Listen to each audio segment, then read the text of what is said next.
This episode of the We Like Shooting Show is brought to you by Second Call Defense, Fax and Firearms, Black Rhino Concealment, Swamp Fox Optics, Hackett Equipment, Medical Gear Outfitters, and Brownells. Welcome to the We Like Shooting Show, episode 371.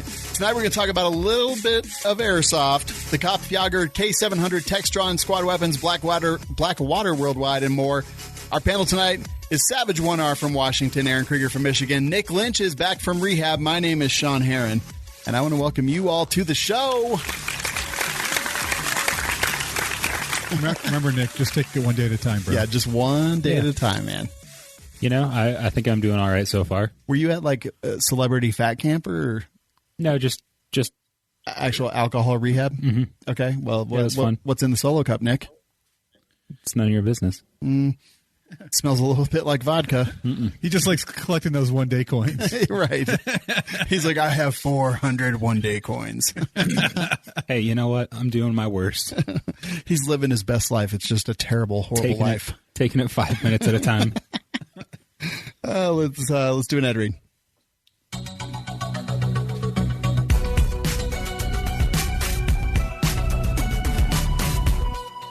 I can't tell if that one or the Western one is my favorite, but The Western one. Yeah, it is. Because that one sucks. No, I love that one. What are you talking about?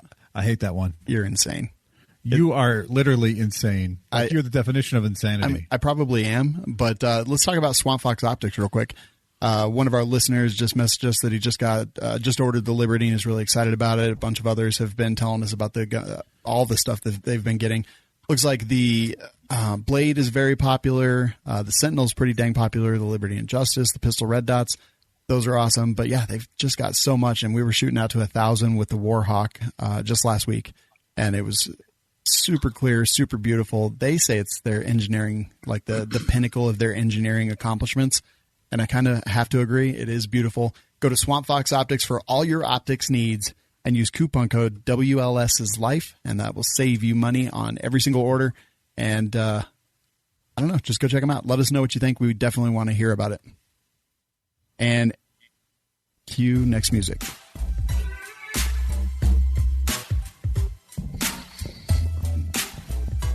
So, Aaron, what's going on over there? Nothing. I'm the bat. You're more like Fat Man than Batman.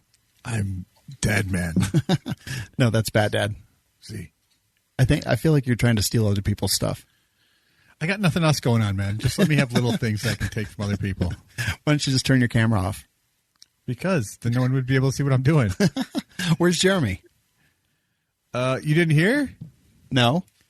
He wanted everybody to know that he said he's not going to be here tonight. No, he actually he said that wife was having contractions. Yes. I wasn't sure if that was public knowledge. Well, I don't think it is, but I don't really care. He's not here. What's he going to do? Yeah, by the time he hears it. Exactly. Actually, he's never going to hear it. Right. Wait, do you listen to the show? No, I don't. I don't I'm listen here. to the Why show. do I need to? Exactly. None Yeah, of us why would do. you need to? I don't need to. I always just tell people I don't listen to that. Yeah, why would I listen to this nonsense? Absolutely ridiculous. All right, so yeah, his wife's having contractions. I expect the baby Aaron, to be born tomorrow. Aaron, Shawn, Nicholas, Pozderac. Yep. And I hear she'll be very savage. I was going to say the same thing. She's going to be a real savage. Yeah. Wait, you mean short, bald, and with no redeeming qualities? Exactly, because she's a baby. At least when she comes out. Yeah, because babies are short, bald. Too. So again, all savage all the time. Let's introduce our guest before we get too far into this thing. He is former Marine, ESI grad, Gavin DeBecker, exec protect agent, Blackwater operator, multi-patent holder in the gun industry. His name is Jimmy Story from Blackwater Worldwide. What's up, man?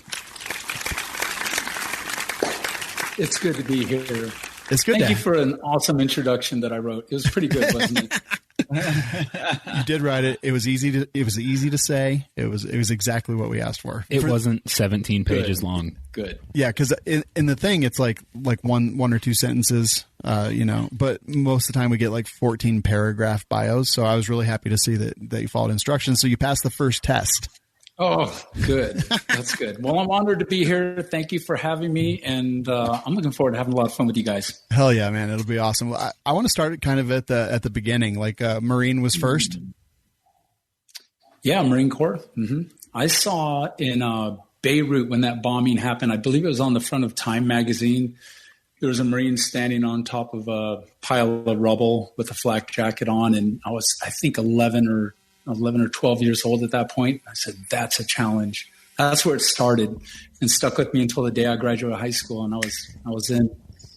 Man. So, and when you said the bombing in Beirut, initially I thought the recent one No, where the entire port disappeared. that was like a couple months ago. I was like, you're young, you look Thank great. you. No, I'm not young. I'm just Asian. The difference. Oh, so true. Show title, or is that?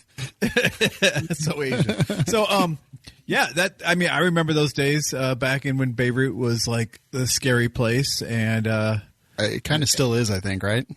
well, it's not as bad as it used to be, though. I don't know. I mean, an entire port just blew up. Yeah, Aaron, I think you should go there, actually. Where there's no place to go. Report back to us. There's a lot more room there now. So you formulated your dream based on that picture. Yeah, That's man. Pretty awesome. Join the Corps. I truly did. That's all it took, and it stuck with me for years. And I was a pretty decent tennis player in high school, and Korean mom say, you get a good education, I'll buy you a Mercedes, you could do whatever you want. And I thought, what's that look like? That's a And then I Korean saw mom. my demise, and I said, actually, I need more discipline, Mom. Save your money. That's a true story. Joining the Marine Corps. Yep. I want a Mercedes. Yeah, you could have had a Benz and you joined the Marines. Yeah, Jeremy, our Marine, isn't here tonight. His wife is having a baby or something like that. But That's a good reason to be there. it is. We'll give him a He's always here. So what'd you do in the Marines? I was a 0351 infantry. That doesn't even exist anymore. It was the shoulder-fired multi-purpose assault weapon. I don't think they have it anymore because they probably had so many VA claims for hearing loss. It was the loudest weapon in the Marine Corps.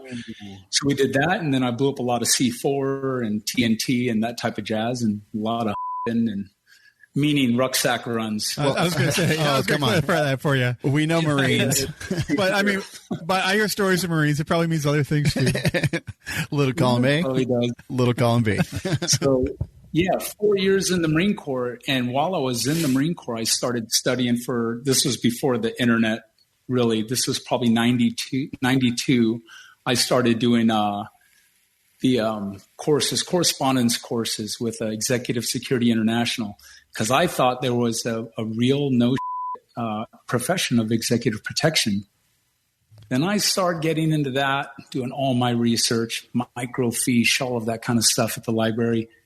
And then Kevin Costner comes out with The Bodyguard a year later. And every Joe Schmo wants to be one. I'm like, no, you did not arrive at this independently.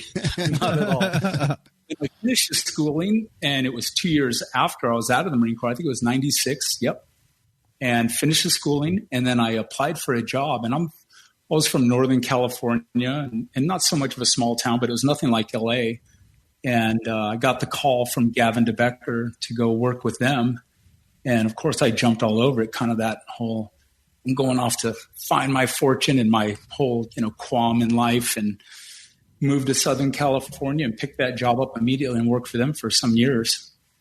How was that? I think, didn't we have Mocha Bear, John Dufresne? I think he worked for DeBecker as well. How was that for you? Well, they're the biggest security nerds in the world, okay?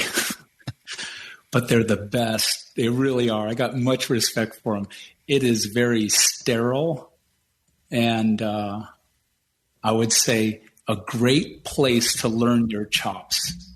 And I'll tell you, the guys at the highest level, I mean, they're doing great work. They've blown up. And I think when I was with them, we had 6 or 8 different type of sites. And now I think it's in the hundreds. So nothing but respect for Gavin DeBecker. Now I'm just building guns. It's a little bit different. I can be here hanging out with you guys, drinking a beer. Gavin wouldn't be so happy with that back in the day. I don't know how it is now. They had to keep it pretty straight-laced. Was that just like the company culture? Yeah, they did. I mean, was that? Yeah, the company culture is uber professional. I mean, he trains his, Secret Service on what the newest TTPs and things like that are. wrote multiple books. I was with him when he wrote The Gift of Fear in the very beginning and went on Oprah and did that whole thing. And it's just next level stuff. And I have a couple brothers working for him right now that I work with in Afghanistan, and they love it. Yeah, man. So that was 96, that I started with them. Yeah. That was a bit ago. No doubt. No, you're old like us. Yeah, I'm old for sure. So you did that. What, you said you finished your school before you kind of went and did that. So what did you do while you were there? Did a lot of site security. So it's pretty much static. You had to be much more seasoned to get out, go mobile. Like a lot of security jobs are like that. But I did that for a few years, enjoyed it, met a lot of great people. I really believe that attention to detail and how, I wouldn't even say strict, but just like super, over the top professional that they were, it definitely served me forever. But that just lasted a few years. And then I got out of that and I went off to do other things. Did you find that? And I was like, oh, go ahead. I was like, y'all have a lot of fun. You know what I mean? I love y'all, but there's something out there for me. I don't know what it is. And that's the funny thing about life. You don't know, say they say a butterfly flaps its wings and, somewhere in China, the price of tea changes. Who knows? So I'm very happy where I'm at. And I knew it was the right decision. That's awesome, man. So no doubt. Where'd you go after that? So after that, funny thing is so I'm a sales guy. That's what I'm doing now. And I kind of have this left brain, right brain, somewhat of a, I think, healthy balance there. And one of my old friends and neighbors was selling high-end workstations into the digital media sector throughout LA. So then I was selling computers to Family Guy or, the next Halo that's coming out. So that's what I did throughout about 10 states, was sell high-end workstations to digital media content creators, whether it was for a movie or for a video game. That's all I did for the next couple of years. And then it was just about 9/11, which, of course, once that happened, I called my recruiter. I said, dude, hey, man, you got to put me back in. He's like, all right, Double Dog, how old are you? I said, I'm this old. He's like, okay. Listen, we got a bunch of young dudes that are just dying to get in. We'd have to do a bunch of waivers on you. You need to sit this one out. I was like, all right, roger that. Seriously, that's exactly how it went down. That sucks, man. But I found another way back in. It didn't take long. Went to college right when that happened. I said, okay, well, I probably can't get back in. So I'll go to college, graduated with my business degree. And then as soon as I had gotten that, literally 3 of my brothers from the Marine Corps called up and said, dude, you got to get into this Blackwater thing. Come with us. And I said, I don't know about that. What I see on TV is, a bunch of mayhem and whatnot. The media is just all over it. And they said, dude, it's nothing like that out here. It is completely professional. It's totally, crossing the T's, dotting the I's. I said, yeah, for sure. Yeah, man, come on out, brother. So I applied immediately, trusting them and their word. And I'll tell you, it was probably 3 months later, I was in Kabul, Afghanistan, working with the guys. And I thought it was kind of a joke. The level of manners and just like conservative salt of the earth values totally blew me away. I thought I was a little insecure.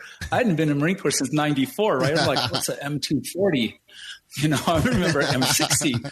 Now they got mole and all this stuff. And I used to wear canteens. I said, man, they're all so polite.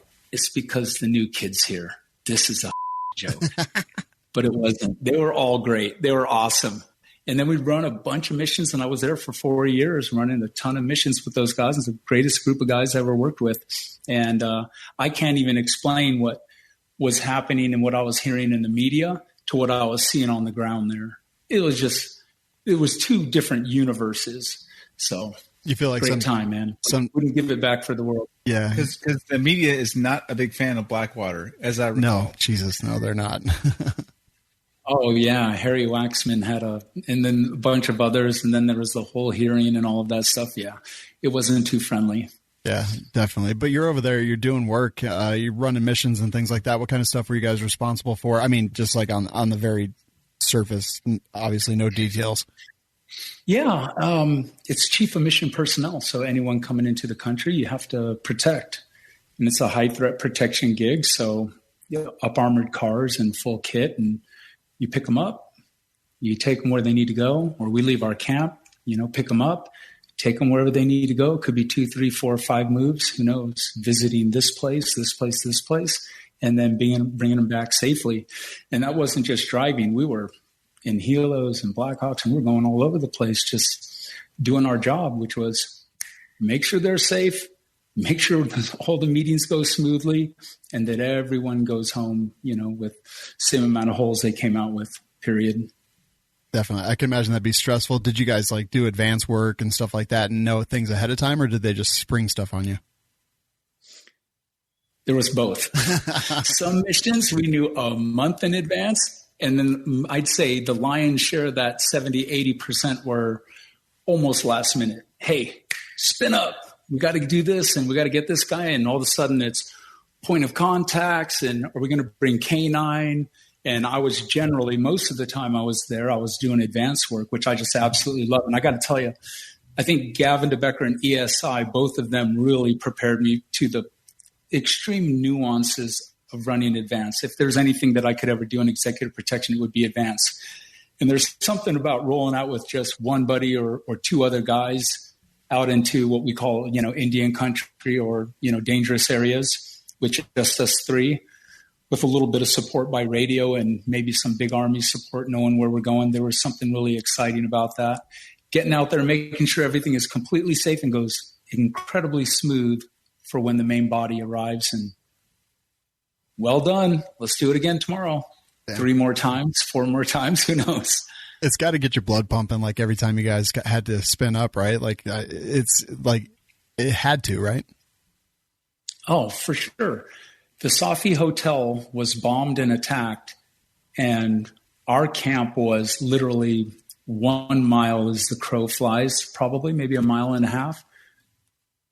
I think that was around 10:30 or 11 at night, and we spun up within 20 minutes, and we were there within 30 minutes, and there was not another soul, on the U.S. side to be seen because they have to make calls. This is what happened. Do we have approval? Do we have approval? Do we have approval? Whereas we said, Westerners are there, Americans are there, let's roll. And that's all we really needed. And it turned out well for the Westerners. A lot of them were safe and sound, and people were barricaded and freezers and all kinds of stuff like that when the guys went through and cleared the hotel. But yeah, it was pretty gnarly. That gets your stuff going when you get woke up in the middle of the night to go on a mission. But even during the day, I wouldn't say we're so much geeked up, not at all, but really just there's a job to do and put on your favorite tune. All the boys are ready. We got something to do and just get it done. Awesome. It's pretty awesome. It continued that. And, we lost a lot of guys there too.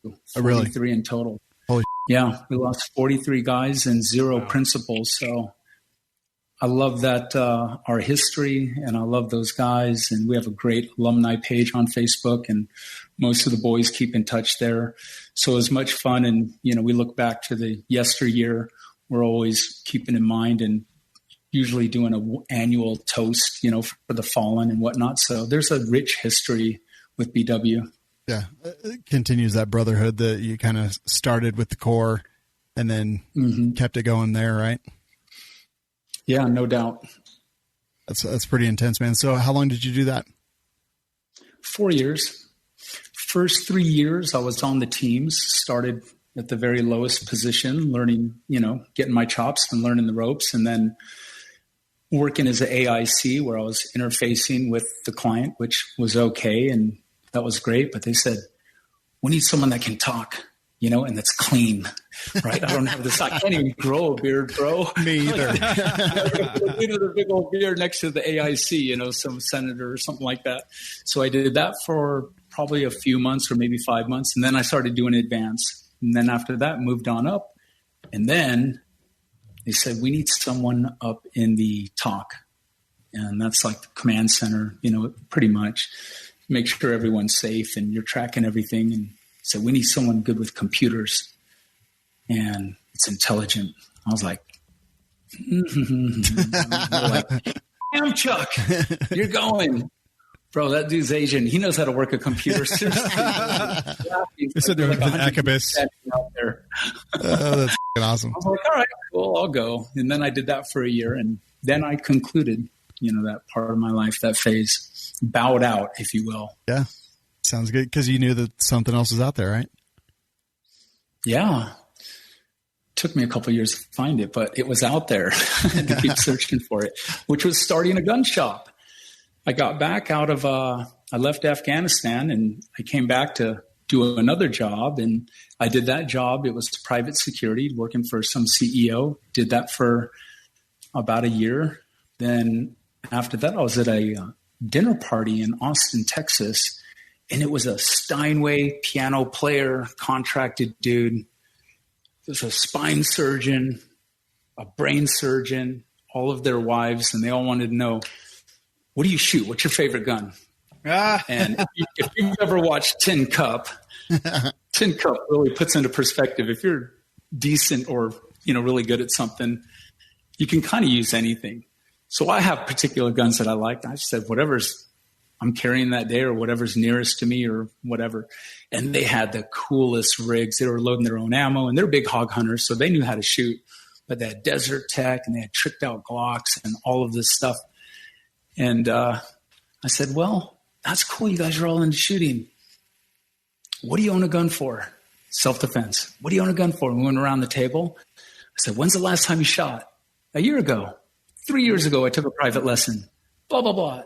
I said, okay, where do you keep your gun? Oh, it's in a shoebox, blah, blah, blah. It's up in the closet, stuffed away. And that's when it hit me. I don't need to sell guns. I just need to train people that already have guns, because that's where the market is. And I told them all, and you guys have probably heard this before. I said, do you know that the situation that you're in right now, if I could give you an analogy, is you took a pro golf lesson one time, you bought some cool clubs that are up in the attic, then you get a call at 11:30 p.m. saying, you got to go out and hit par. Right now, let's go. And that's when we're like deer in headlights. I said, now you know, you're not really prepared. And here's what you need to do. Boom, boom, boom, boom, boom, boom, boom. Then the training started. Will you train us? Will you train us? Will you train my friends? And I just had a knack for it. So I kept training for years and years. That's freaking awesome, man. Seriously is. And you still doing it, or? I did it yesterday. So definitely, yes. Yesterday. So now it's only special, friends that approach and put together a group, or it's the corporate level, like the head shed of a company wants to go out and train, and I'll do a 2-day or a 3-day deal, and we cater food and do the whole 9 yards. But I'm really too busy to train. It's more of still of a hobby, and to stay sharp and introduce more people to Blackwater and what me and the boys have going on here and whatnot. That's really why we do it now. It keeps us fresh.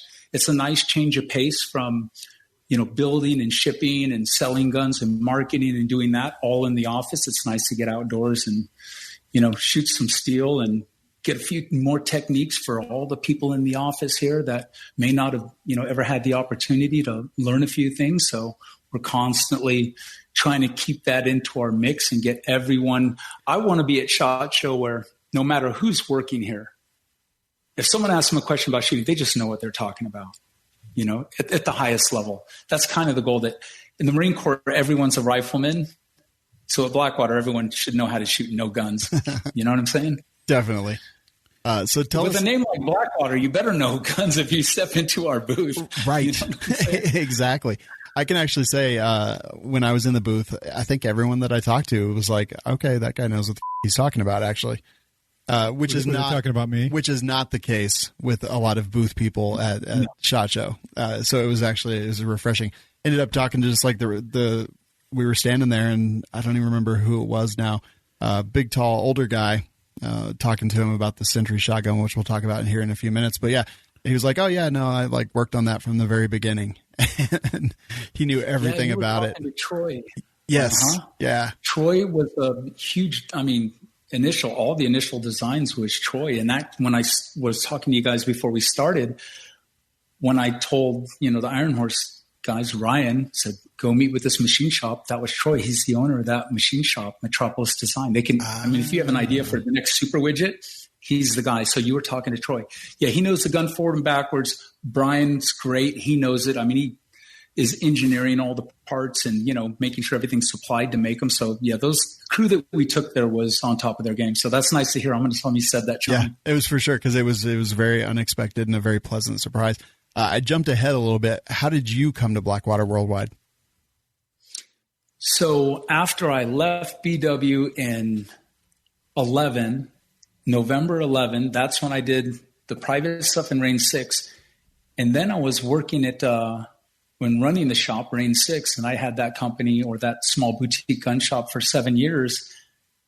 Ryan walked in essentially to have a meeting about thumb trigger and thumb trigger gun.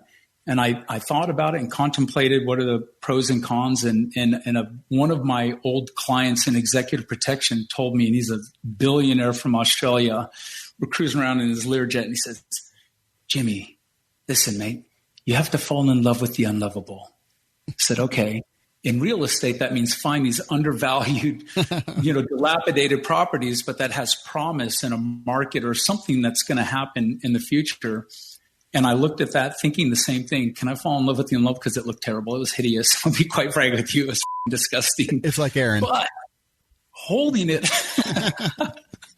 you're so crass. So, but once I held it in my hand, closed my eyes and pressed the lever a few times and did a few dry fire, I said, okay. And then, hey, talk to this machine shop and meet with this patent attorney and then get those ducks in a row. And then if you guys are serious, then I'll hear from you again. And within 30 days, they showed up. We did this and this and this and this and this. And then it was, I think, 9 or 10 months later, they walked in with a full lower receiver. I said, okay, I love it. All these young Marines are so hardcore wanting to, be entrepreneurs. Yeah. I said, I love this. Okay, so here's the plan. We're going to go to SHOT Show. Can you get in SHOT Show? He said, well, I'll try. A week later, we're in the new product area at SHOT Show. I said, okay, let's go. Because I have a lot of people to introduce you to there. And we went down and we did that show. And that's when we were driving down and my wife's driving because I'm setting up a new business. It's our cryptocurrency gun industry token is just so wicked cool. Hopefully we can talk about that. Yeah. But I'm doing all of that. Did you say cryptocurrency? Bro. We'll talk about it, Savage. You're in crypto. So I create the logo, get the LLC, get the copyright. And mind you, when I started driving from Salt Lake City to Las Vegas, that's when I got on the phone and said, hey, I need a logo. And I sketched one out with a marker in the car. And then we were one out from Vegas and the whole company was set up by the time we were almost there. And then I said, okay, we're almost here. And I grabbed my SHOT Business magazine. I started thumbing through it saying, I got to get up to speed so I don't look like a total ding dong down there. I got to know at least what's going on around me. And I come to this full black. I mean, it's a beautiful ad. Caleb is amazing. He's a marketing genius with the 10 by 100 round, which is a 40 cal, projectile with a 50 cal case. And it says back in Blackwater ammunition with a phone number. So I called it immediately. And then I got to rewind here about 4 years because this is what makes it really exciting. 4 years previous to that, I was up late drinking beers and bourbons and whatever I mixed together. And I come across Larry Vickers' video. He is watching these counter-terrorist Spetsnaz group or something in Russia. You may have seen the video where they're getting people off the exit. They're shooting each other in the chest in the bulletproof vest. Yes. Oh, Jesus. So here's what I get out of that. Number one, that's cool. Number two, what the gun is that? I haven't seen that before. So I lock down like a pit bull on that gun and start searching the internet, and I find out it's the Arsenal Firearms Strike 1. I said, I'm going to find that gun. I've never been to SHOT Show before. I'm like totally green to it. It's a whole new, overwhelming, crazy experience. I get down to SHOT Show and I start going booth to booth. Now I'm looking in the pamphlet and there's only one Arsenal in there and you know which one it is. So I go to their booth saying, I want that strike. Hey, is the Strike 1 here? And like to your point earlier, I think it was Nick said it. Someone said, I think that's the new line of ours. I don't know, but the guys are out to lunch now. But all I see is AK-47s. I'm definitely not in the right spot. Nope, wrong place. Gun's supposed to be new and hot. I'm pretty much giving up. They're not in the pamphlet. at all. So it was a last minute deal to get one booth out. I don't know what it was, but they're not in the program. And now I'm kind of giving up, and it's day 2 because that thing's just a maze. Circle. Okay, but Dramatic pause. Yeah. this beautiful booth next to SIG, and I see Eric Prince standing in there signing books. No, I said, Mr. Prince, hey, Jimmy's story. I worked for you in Afghanistan, blah, blah, blah.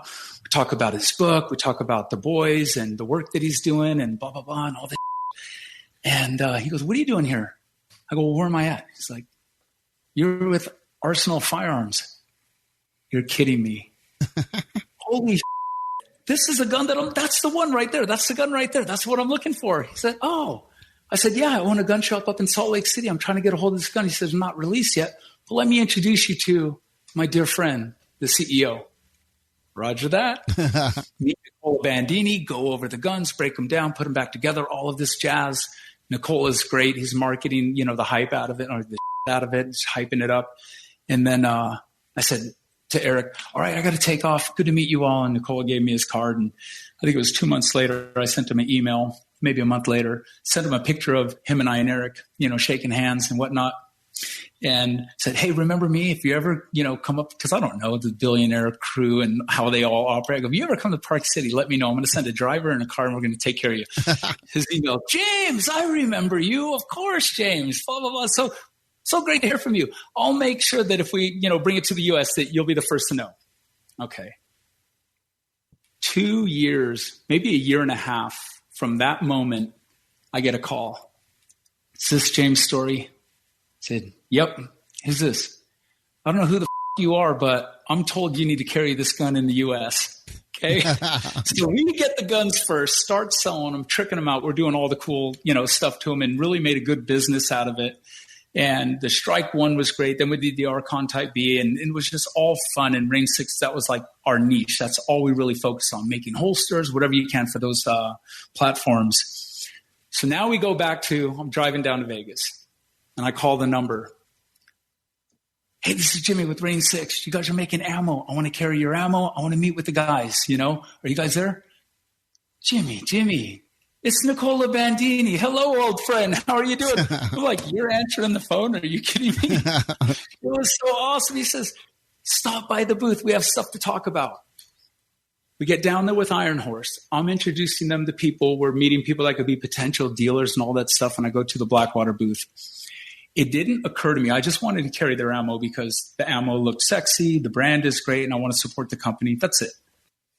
Okay, so I get there and I have Iron Horse with me. And I start introducing them to people, and we're talking to dealers and prospective buyers and getting feedback and just really introducing the product to everyone. At that point, I wanted to visit Blackwater just because I wanted to carry cool ammo and support the company.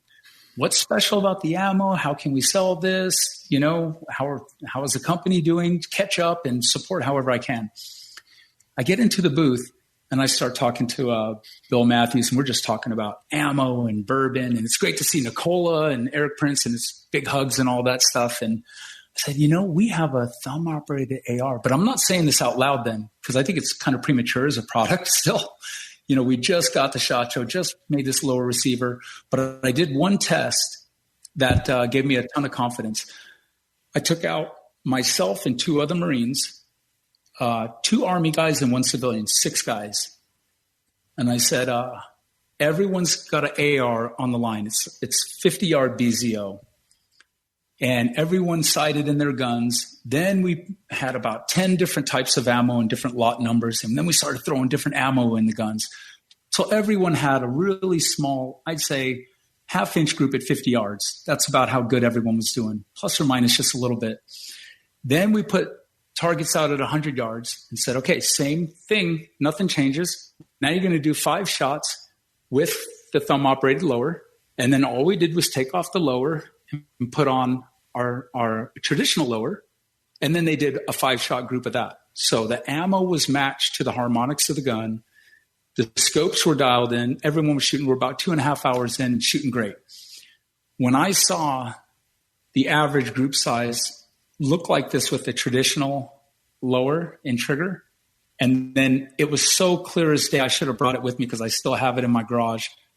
When the Iron Horse rifle used to be the Tor back in our day when we got to know each other back in the day. Yep. When I saw it shrink like this, where the size just clearly every single target told a story, it shrunk. I knew we were onto something. So as soon as we left SHOT Show, I'd learned everything about their ammo.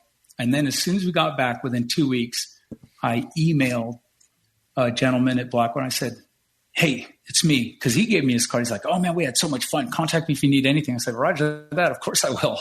I'm no fool. I know exactly where to put that card. So I grabbed that card, hit him up twice, and then he called Caleb, the marketing guy, and said, this guy, Jimmy Story, keeps fucking bugging me. He has some thumb gun. Do you know anything about this? Can you handle him? So they took the call, and I said, we're going to send you a lower. Sent him a lower. 3 weeks later, everyone got to shoot it. We're in.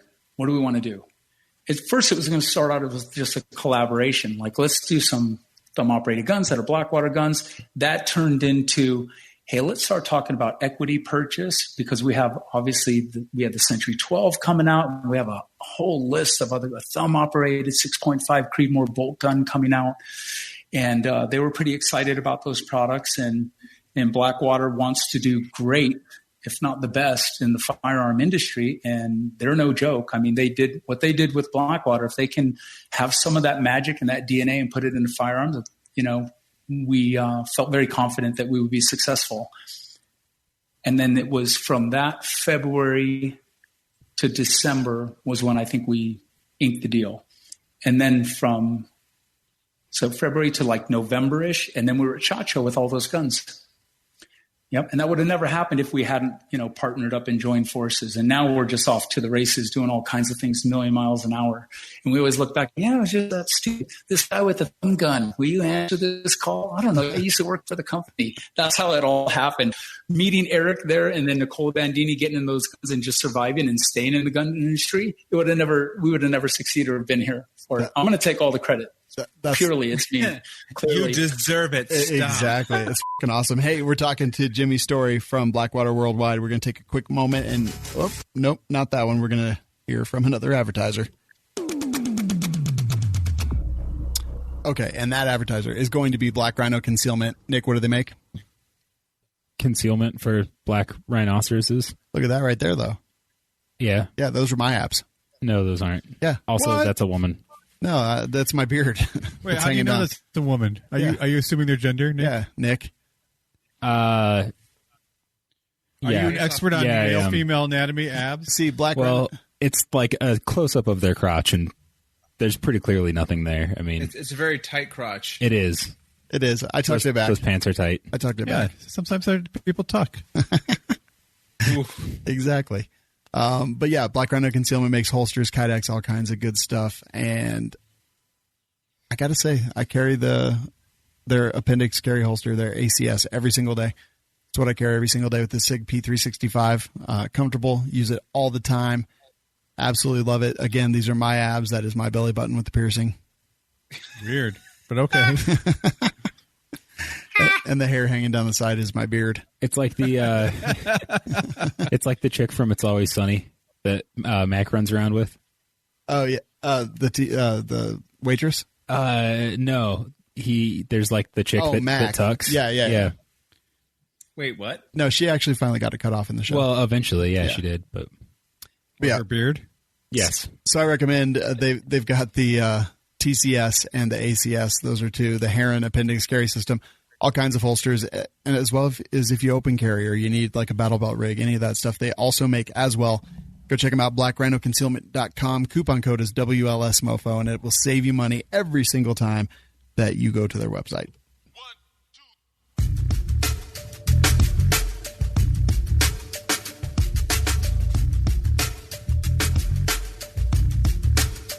2. All right, we are back with Jimmy Story from Blackwater Worldwide. Dude, that's actually pretty intense that you guys kind of took it and then they bought the equity and then kind of like now it's all Blackwater, right? Yeah, we're all branded as Blackwater firearms, which, is the smart thing to do because the brand is good. It's very polarizing, I think, in some sense to a lot of people, but in the shooting community and the people that are in the know and that know the truth and reality of the work that Blackwater did, I think it's a super strong choice, and I'm stoked. Yeah. I'm glad to be part of the Blackwater, whole crew again. It's like full circle in a way. So it's awesome. Hell yeah. We've talked about the tour many times on the show. We've shot it a lot.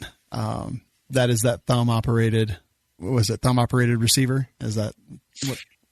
Thumb operated receiver. Now we just call it the Iron Horse. So with the branding of Blackwater, now all of our lever driven, because thumb is just a weird word for shooting. It's lever fire technology. Okay. Yes. When you press the lever, all of the guns that do that are all Iron Horse rifles. That's pretty so we have the DMR, the designated marksman rifle, and the SPR, special purpose rifle. That's pretty cool. So do you guys plan on selling just lower receivers, complete lower receivers? We just started that about 3 weeks ago. They're on our website. Yep. You want to get a lower? I saw that. Savage, I actually created a thumb-fired firearm as well, where you just drop Savage on a platform and it triggers the gun, makes it go off. Because Savage looks like a thumb. Tell us about this. Yeah, exactly. Tell us about this Sentry shotgun. Which I talked about a few weeks ago, by the way. Yeah. You didn't last tell week me about it. What did you say about it? I said it looked pretty cool is what I said. He was highly inflammatory. You know what? That's so accurate of what you said, because I just went on a tour to 3 different states with my little camper trailer and my wife, and we showed off this gun to a bunch of dealers that have never seen it. And you know what they said? We can sell that because in a world of shotguns that are getting more exotic and crazier and fancier, this is really minimalist. It's a throwback. And I think they love the price point. They love that it was made in the USA, and now they're all dealers. And now we're selling shotguns. How about we do an unboxing, boys? What do you think? Yeah, let's do it. Yes. Let's do it. You like that idea? And then you could go all Oprah and give us all a box. You get a box. I'm not going to go over, but you can still get a box. But I'm not going And you get a box. How Aaron, you get a box? Aaron, I have some news for you. Look under your chair. Look under my seat. Okay, Yeah. so we have a pretty cool box. Sure, it's brown cardboard, but this is all that matters. Feast your eyes there. We're going to break into it. Now, I love presentation, with my food and with my guns. And here's a inspection card, inspected and shot. That's cool. Then you're going to get one of the Blackwater stickers. Wait, you're selling used guns because someone else shot it? Yes. They're used to perform. It's not even pre-owned. It's called tested. Of course, you're going to get a manual that if you want to read upside down, that's perfect. Awesome. Get rid of that. Okay. Check it. Don't wreck it. Isn't that pretty nice? That is pretty, yeah. Oh, look at that. I cut Very foam. nice. Look at this little accoutrement here. We're going to get into what It's makes nice. it really cool in a second, but that's a shot shell right there in its own. See? So It's like ready to shoot. fired. You get one put in your safe deposit box, what have you. 2 polymer mags. 5 shells each. Oh, that's nice. Okay? Yeah, you get 2 mags with it. Now, here's the great thing. Before I get into the shotgun and why I think and why the public so far is given it pretty great reviews. One, these mags. Now, if you know and if you rock a mag-fed shotgun 12 gauge, these are pretty pricey. You don't really see them under $39. Sometimes they go a lot higher than that. We have an 8-round mag coming out very soon, which the public keeps asking about. That's coming out soon. But these mags here are $19.95, so almost like AR prices. So if you were to buy a few extra mags, that's decent. you're going to make your money back, because I'll just start with the price. The Century 12 is $8.99 MSRP. Okay. What we have here is an 18.5-inch smooth bore barrel. Here's the barrel nut, super easy to get to. That's only hand tightened. Full Picatinny rail already on the top. QD on both sides. Fully ambidextrous. And with a rubber buttstock here, we have it's a butter-like action. If you like to run, if you're like me, I like running a pump shotgun. There's just something really rewarding about it. The bolt release is full ambi, and the mag release is right here where it would be on an AR-15. And if you see the safety selector switch right here, very similar to AR-15. The trigger pack is AR-15 springs, disconnectors here. The hammer is a little bit more narrow, so it's about 95% close to AR-15. So when you do a fire of this, it feels like a mil-spec AR-15 trigger. When people grab it immediately, they kind of smile and go, oh, wow, that's cool. But what do you mean cool? That's ergonomic. That's comfortable. It's because they feel like they're grabbing an AR-15. Same grip angle, all of the whole 9 yards. So doing a mag change is just like you would do it with an AR-15. And what else can I say about this? What did I want to say about this? Except for, this is fully extruded aluminum upper on here. This is a serialized piece right here. And that's one of the reasons why it's more expensive. This is a pretty serious piece to machine, extrude, and then machine and whatnot. At $8.99 and being made in the USA, and then the way to break it down, which is so if you've broken down an 870, or if you've broken down just any other, I've had an FN, FSLP Mark 1. Sometimes they're pretty complicated. I will tell you, and you'll see it on my video on YouTube, I'm just going to take out this one pin. Then I'm going to move the pump back just about a half an inch. Here's your lower receiver. And there you go. We're field stripped. It can't be simpler than that. Now, if I want to index this barrel nut because I have some blood or sweat on my hands, I can use the carriage here and just break that seal. Okay. So cool. Just a lot of design into it, and a real minimalist, like kind of irreducible. You want to get the least amount of parts to make this thing work the right way. And that's what Troy, and that's what we did with it. So we're pretty pleased with it. And the people that handle it, they say, oh, thank you. This is crazy simple. And a lot of military and law enforcement are extremely excited about it. And we'll see this, hopefully be sold in a lot of different countries because of that field stripping capability. How big of a 12 gauge shell can you put in there? 2 3/4 and 3 inch. Okay, nice. So one of the issues I have heard, just based on people that have looked at it, I don't know necessarily feel, but what do you say about the length of pull? Because it does look slightly shorter than a standard length of pull. Yeah, so it's lighter. That's the first thing. This is about most of the competition. If you take a bunch of home defense self shotguns, they're right around 7.5 pounds. We made this to be 6.5 pounds, even with all of this rail on it. And from the length of pull from the trigger to the buttstock is about an inch shorter. So even if you had an inch longer here, your pump would just be out 1 more inch, correct? Right. So by making that a little bit closer, we have 2 advantages. Number one, the unsprung weight from our body to transition from target to target and rock this gun, it's going to be quicker to move. Okay, all things being equal. Secondly, if you're wearing kit and now your shoulder pads are coming out about an inch, it's going to feel natural still and not come too far out from the body. I like to say we made a purpose-built self-defense tactical shotgun that's not a hunting shotgun that wants to be self-defense tactical shotgun.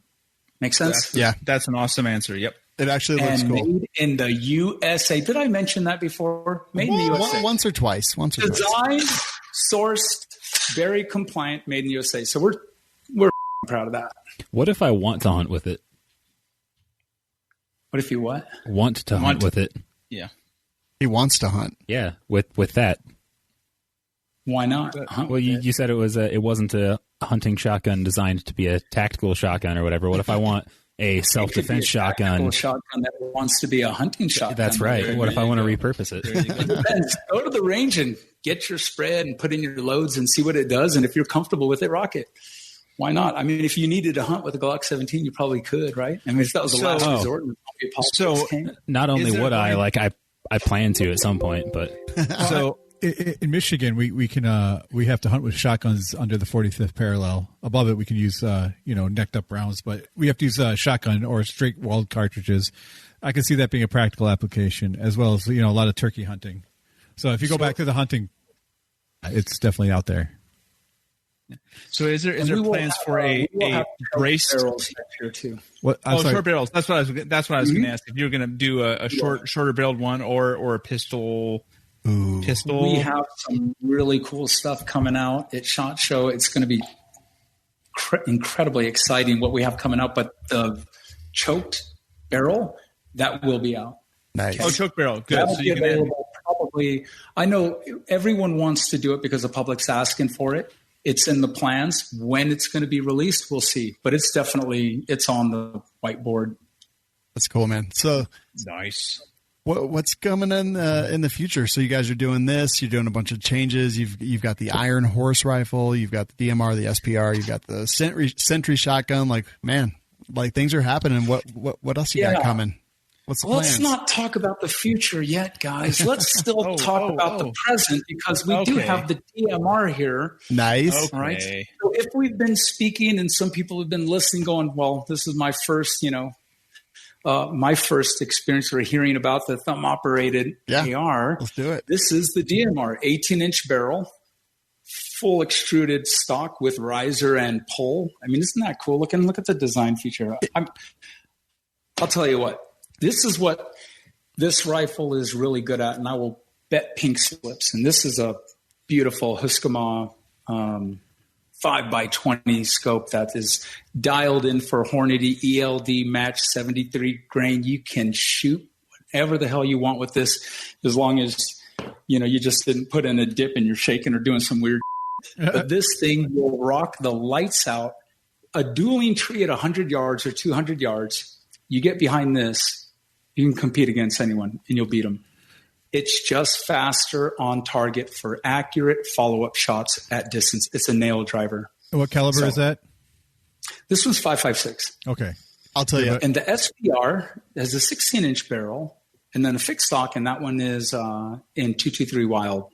So the SPR, the shorter one that's less expensive, is 223 Wild, and this one's 5.56 NATO. Go ahead, Aaron. Shawn. Fire safety selector switch. You know that was coming, Shawn. Sorry, we have this running joke. He calls it Wildy. I call it Wild, and everyone else calls it Wild. I might start saying that now. You should. But you have a little take up. I would say about 1/8 of an inch of take up. Then you hit the wall, and then you have about a 4-pound trigger press. And you guys are pretty familiar with the trigger. Mm-hmm. You could speak to that when the cows come home. But ambi safeties, charging handle, full billet upper, lower billet grip, our own handguard here. And the way this part works here, are you guys familiar with our barrel nut and sleeve system? I think mine is prior to that, actually. Did you guys only got a lower, or did you get a full rifle? We've got a full rifle. If you got a rifle, it would have arrow upper. Yeah, so I don't think it had that handguard, and it definitely doesn't have the stock. It's like it was one of the very early ones. We came a long way, obviously, since then. Yeah. So this is our handguard. Right in here where these two screws are on each side, the barrel nut goes over the barrel. Then underneath the barrel nut, a sleeve that's cut like this goes inside. Then the screws go in. They intersect with the sleeve, and the sleeve expands outward, pressing up against the barrel nut and pulling the handguard in and really making this part of the AR-15 extremely robust. We spoke to a ton of rifle builders that are friends and long-range shooters, and they said, if there's a weak point for the AR-15, it's that area right there that's keeping you from a third or quarter MOA. And if you can see this, I'm going to try to bring it a little closer, but if you look at the upper receiver right where the barrel goes into it, can you see that shadow there? Yeah. This is all a lot more aluminum on the upper. We made this part really beefy so that the barrel wouldn't move around. So we figured we had a really good system with the thumb-operated trigger. Why not take a look at this and complement it? Have we tested that alone? We have not. But we do know this thing right here is shooting that Hornady ammo is a third MOA AR-15. I'd like to see that in 6.5. I would definitely like that.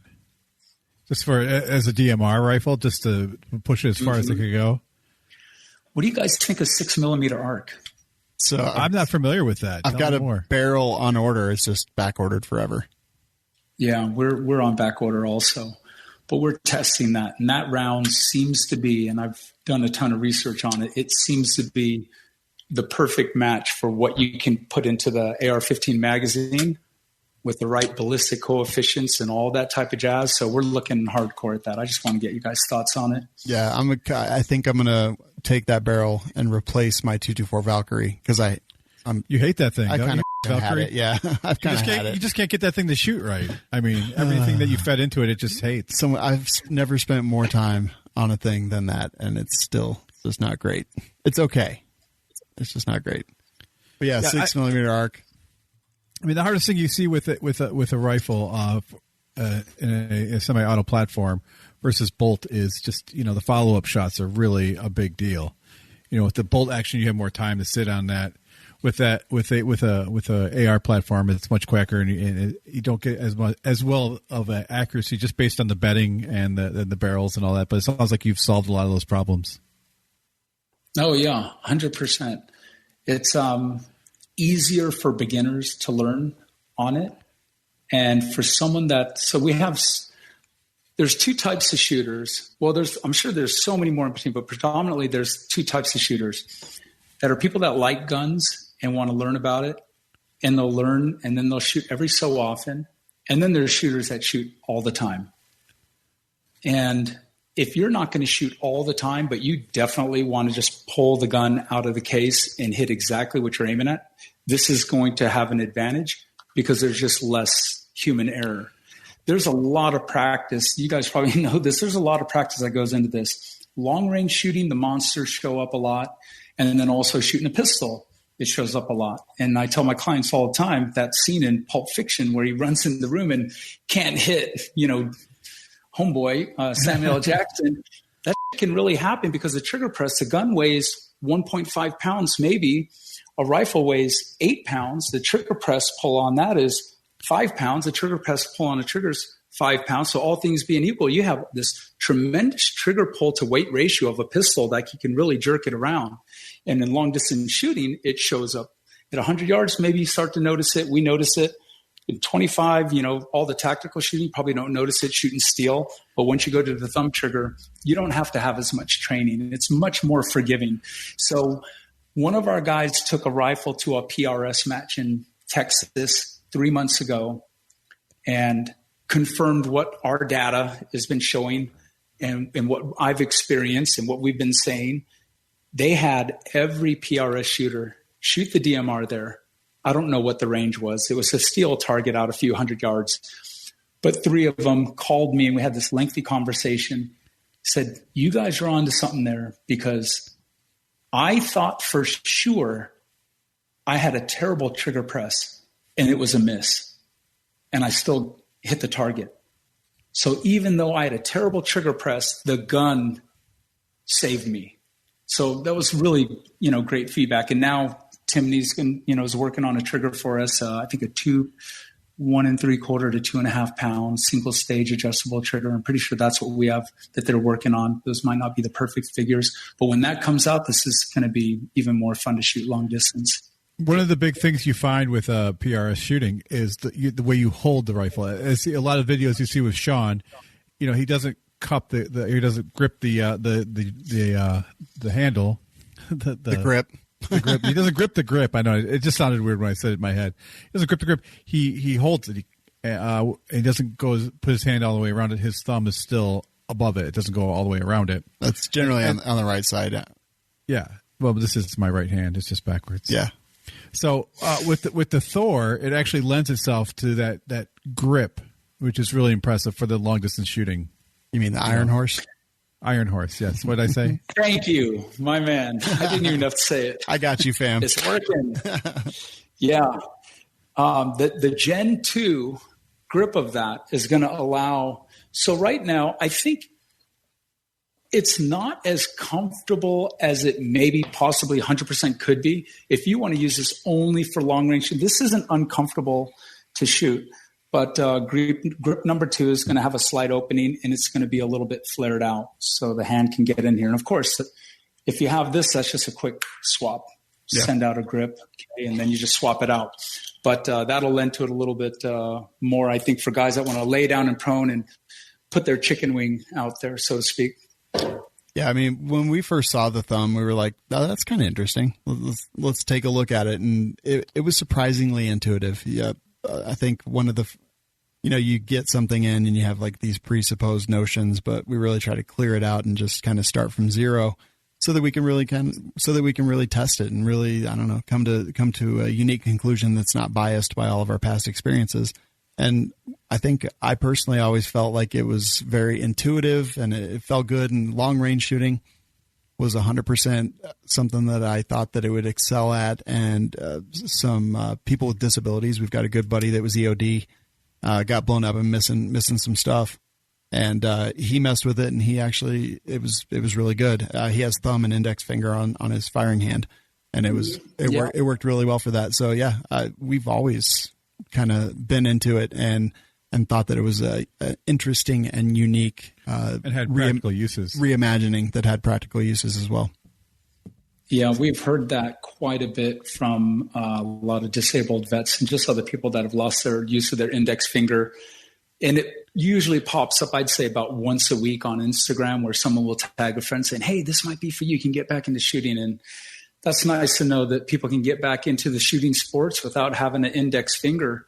And using the thumb, I can do this all day long, and my other fingers are barely moving. But if I were to do this, my other fingers want to come along with it. So beginner shooters and even experienced shooters, it's such a radically different concept for shooting. And you've watched a million movies with a trigger like this, and everyone, since a kid does this with a tennis racket or whatever.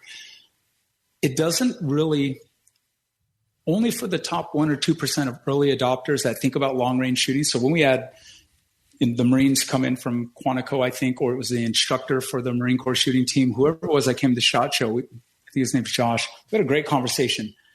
As soon as he looked at it, his brain started thinking, how can this work and why is this better? And then after a little bit of dry fire, obviously it was great. And he could see the, potential in it. But using the thumb, the dexterity of this, and no bad habits, no preconceived notions, it's the first 2 shots from beginner to experience. They look up, smile or laugh and say, okay, now I get it. Right. So for this to get mass adoption is going to take time and education, and where those, intersect is where this is going to start becoming mainstream. Because if you it's like MotoGP. Anyone watch MotoGP? Mm-mm. No. All right. Well, let me tell you something. V-twins used to rock MotoGP back in the day. Then the 4-cylinder Japanese bikes came along. Then they were getting better and better, and you can only get so much out of a V-twin. Now they don't win at all. So we believe that the future is going to be thumb operated. So once you get over the radical change of it and you start shooting with a thumb and you just notice smaller groups, that's kind of like the golden chalice. If you want a smaller group, people are already putting a $2,000 optic like this one on here, and they've got $300 bipods and a $300 mount, and they're going, my group is getting a little bit smaller. Bro, just go do a thumb trigger. You're going to get a quarter MOA just like that, right, for $399. So there's a lot of different ways to look at it, but that's one fun way I like to talk about it is, people get crazy about precision shooting. Yeah. That thing is it's an awesome advantage, and it's easy to use. Definitely. The early on, I think the first one we ever got from when it was Iron Horse before Blackwater was a 3D printed grip, and he's like, "Be careful with it. It's our only one." So I took it to the range, pulled the trigger 3 times, and it broke. And I was all, I believe it was cameraman Steve. Oh, it was. Yeah. I think we both shot it, and it had like a crack or something. What it so we were was, like, "Be careful!" And then Steve walks over there and broke it. I was like, oh, I don't know what to do. I remember that story well.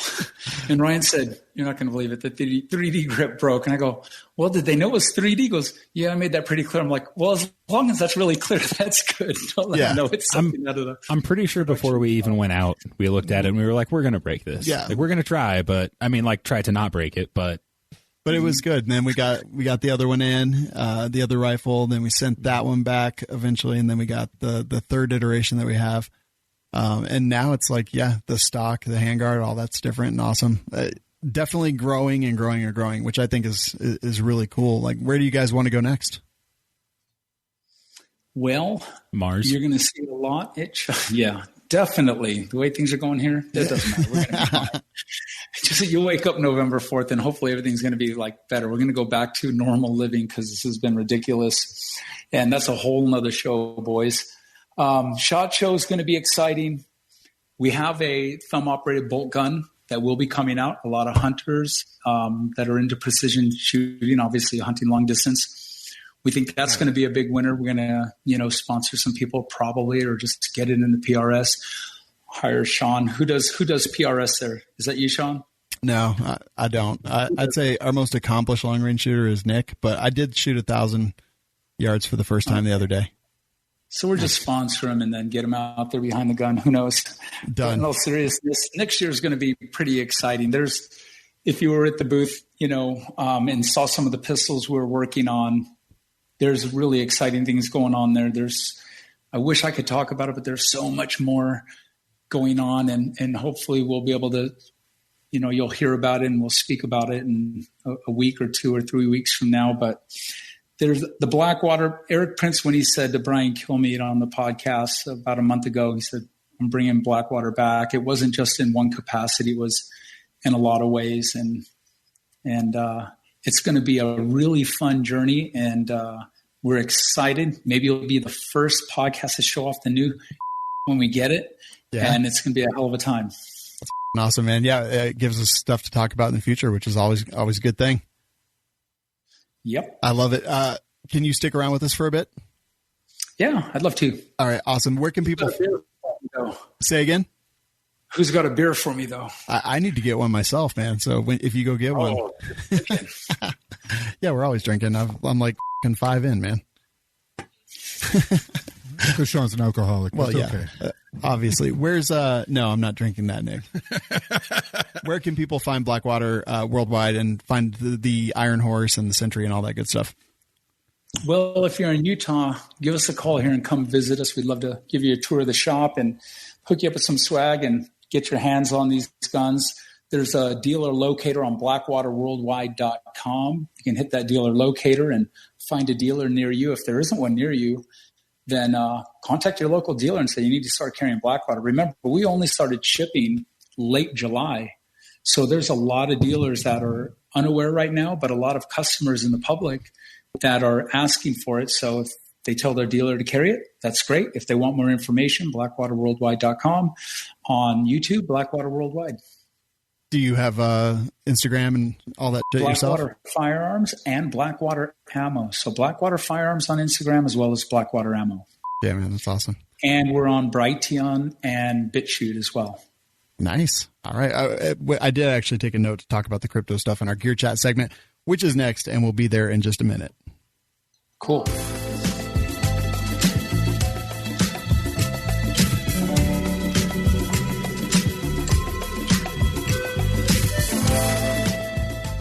All right, so time for the next. Oh, that was some sexy music. It was sexy. It was socks or something like that, I think. Not socks, man. I want socks. This is brought to you by Faxon Firearms, who is actually making my 6mm arc barrel and bolt that I'm getting in. They actually have a really cool giveaway going on right now. Did you guys see it? It's the Hellfire. Uh-huh. It's painted. It's like Halloween style. Yeah, here, hold on. I'm going to put it. Like candy corn? I don't think so. It's green. Candy corn is the worst. Okay, candy corn is the best candy ever made with the name corn in it. Okay, that is not true. Candy corn is actually disgusting. Okay, name a candy that says corn in it that tastes better than candy corn. Corn nuts. Corn nuts, yeah. It's not a candy, but it counts. It's a snack. It counts. Well, that's what I think. It's cheap that you buy at a gas station. Exactly. Thank you. Shut up, both of you. Go to hell. Kettle corn. Both of you should just. Yeah, kettle corn. Kettle corn. Thank you. So much better. Caramel corn. Caramel corn? Oh, yeah. Oh, yeah. Caramel corn. All you guys just candy corn. Chocolate-covered corn kernels. I would eat that before I would eat candy corn. I once made homemade candy corn. It was pretty good. Sounds like a horrible waste of time. So anyway, they're giving away this custom FX19 Hellfire, but they're also giving away a cool thing that Angel, Mile High Angel, or Valkyrie Leather made. It's extremely cool, by the way. It really is. It's you can see the logo right there. But it is a what do you call it? Plague Doctor, a leather Plague Doctor mask. It's got the same color scheme. It's black leather with green stitching, and all the rivets are like the ends of cases, like the head stamp and primer. Hey, why don't you have a picture? I assumed that it would be here, and it's not here. It's not. Find one. A picture. Ron, you don't have any entries in, man. No, because I feel guilty when I enter stuff like that. I know, like, if it's for Faxon, I'm like, nah, I'm going to let somebody else. Like, if Shawn won, I think Right. some people would get upset. Like a lot of people would get upset. Of course, I've never won, and I've entered in pretty much all the giveaway contests. All right, there's a picture, Aaron. So There it is. There's the plague I doctor. didn't mask. ask for a picture. That was Savage. I did. Oh, Savage, yeah. There it is right I've already there. seen this picture because I follow them on Instagram. Yeah. Me too. So very, very cool giveaway that they've got going on. But yeah, barrels, they've got the FX19 Patriot Hellfire. Pistols, they've got their Summit and First rifle line. They are just expanding by leaps and bounds and doing awesome stuff all over the place. Go to faxonfirearms.com, use coupon code WLS10. It will save you money all day, every day. And it is time for Gear Chat. Savage, why don't you start us off?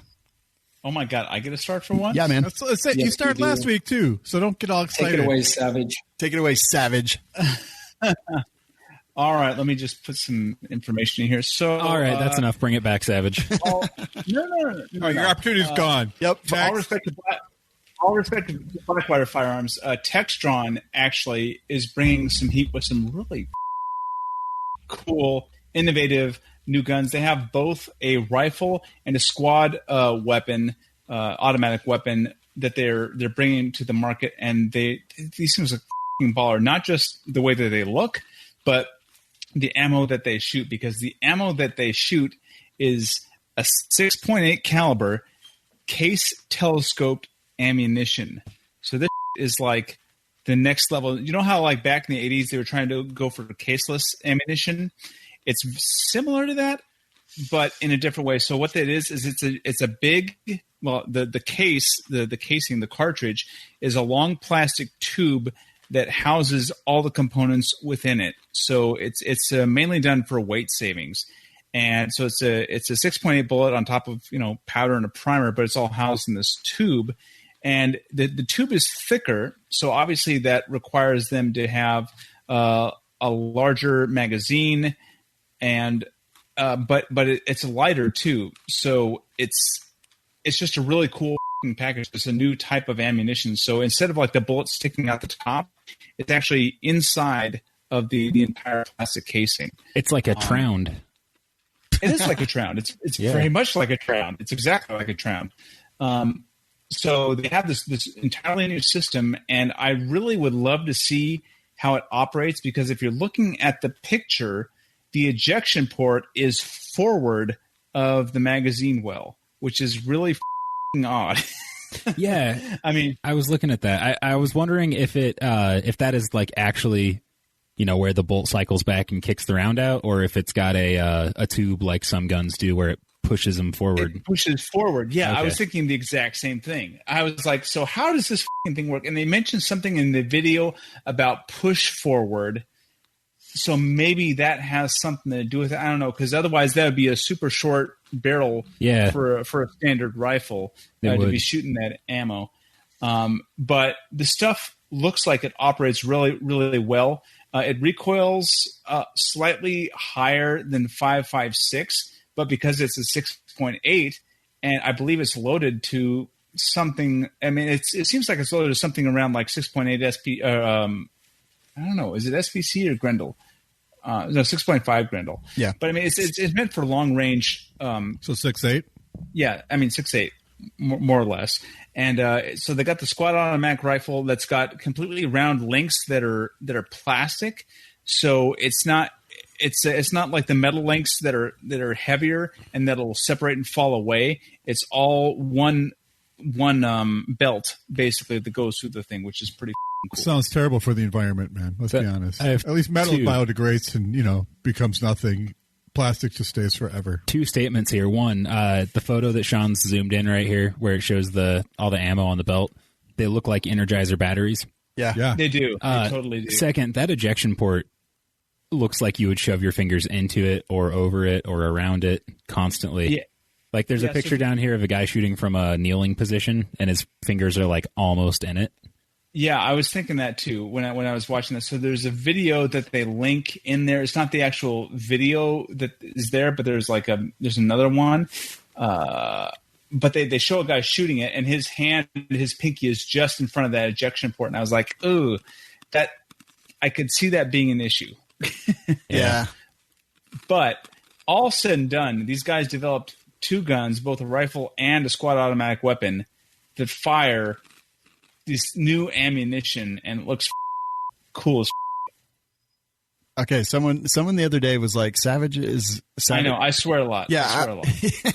He But was it's like like, 2 beers in me, so I'm kind of loopy. So he just was deal with like, it. Savage's segment is just bleep, bleep, bleep. And I didn't realize it until I just listened. I was like, nope, I get it. I just realized it now too. I'm sorry. Not sorry.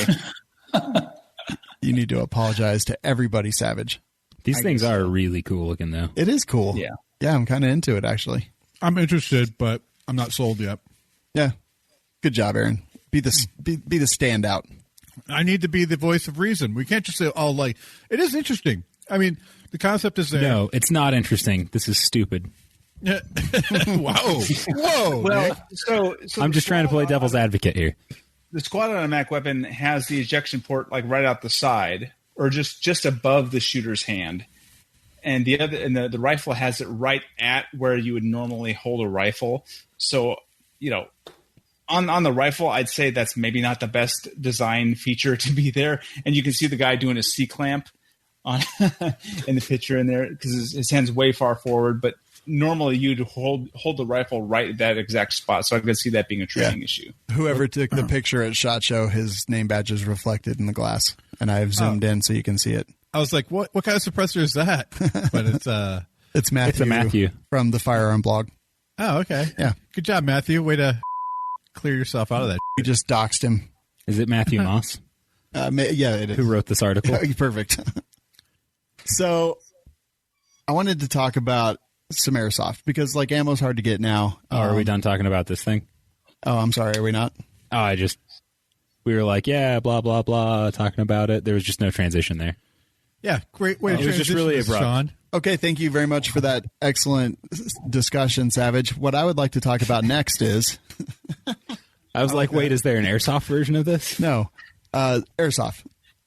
Generally, historically, I'm not a huge fan of Milsim, but doing like some force-on-force stuff like Airsoft is a reasonable, low-cost alternative. Aaron? That wasn't me. Oh, Why would you even Savage. think that was me? Because it's usually you. A reasonable, It was me. low-cost, exactly. Reasonable, low-cost alternative to simunitions or UTM, things like that. So we've been getting them in. Like I got a bunch from Umarex, which are actually pretty cool. And then Aaron the other day had 6 Hour ship some. So we got the M17 and then the Virtus. Was it the MCX Virtus? Something like that. It's in the other room. Yeah. I forgot to order batteries for it, so I did that I today. gave you, like I said, did. even when they shipped it, I'm like, we'll order batteries today. So you made me into a liar. Yeah, That's what you did. I ordered them today, actually. So, but man, they're really nice. This really feels like the like the It feels good. M17. Yeah, The trigger is actually not too bad on it either. Like it feels like a polymer frame striker fired pistol instead of like a toy. yeah. No, it really does feel real. I'm kind of digging it so far. That safety's a little hard to. The safety's janky as hell, but Yeah, I would never. it's a little use it. stiff. Who uses a safety? Right. You know which safety is not janky as hell? The Century 12 safety is not janky as hell. Have I told you guys this was made in the USA?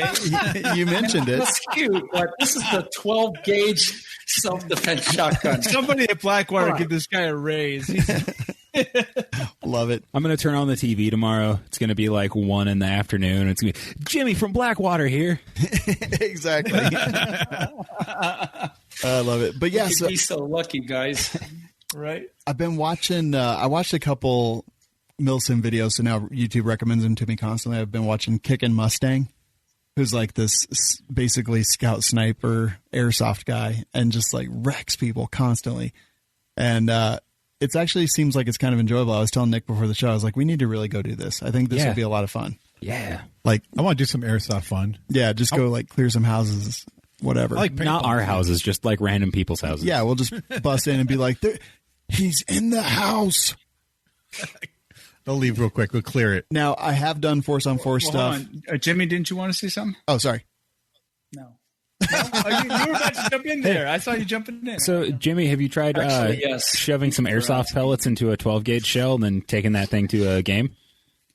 That Novridge cat, you guys are into airsoft. You know that Novridge cat, his videos on YouTube of him sniping everyone, he records it. Yeah.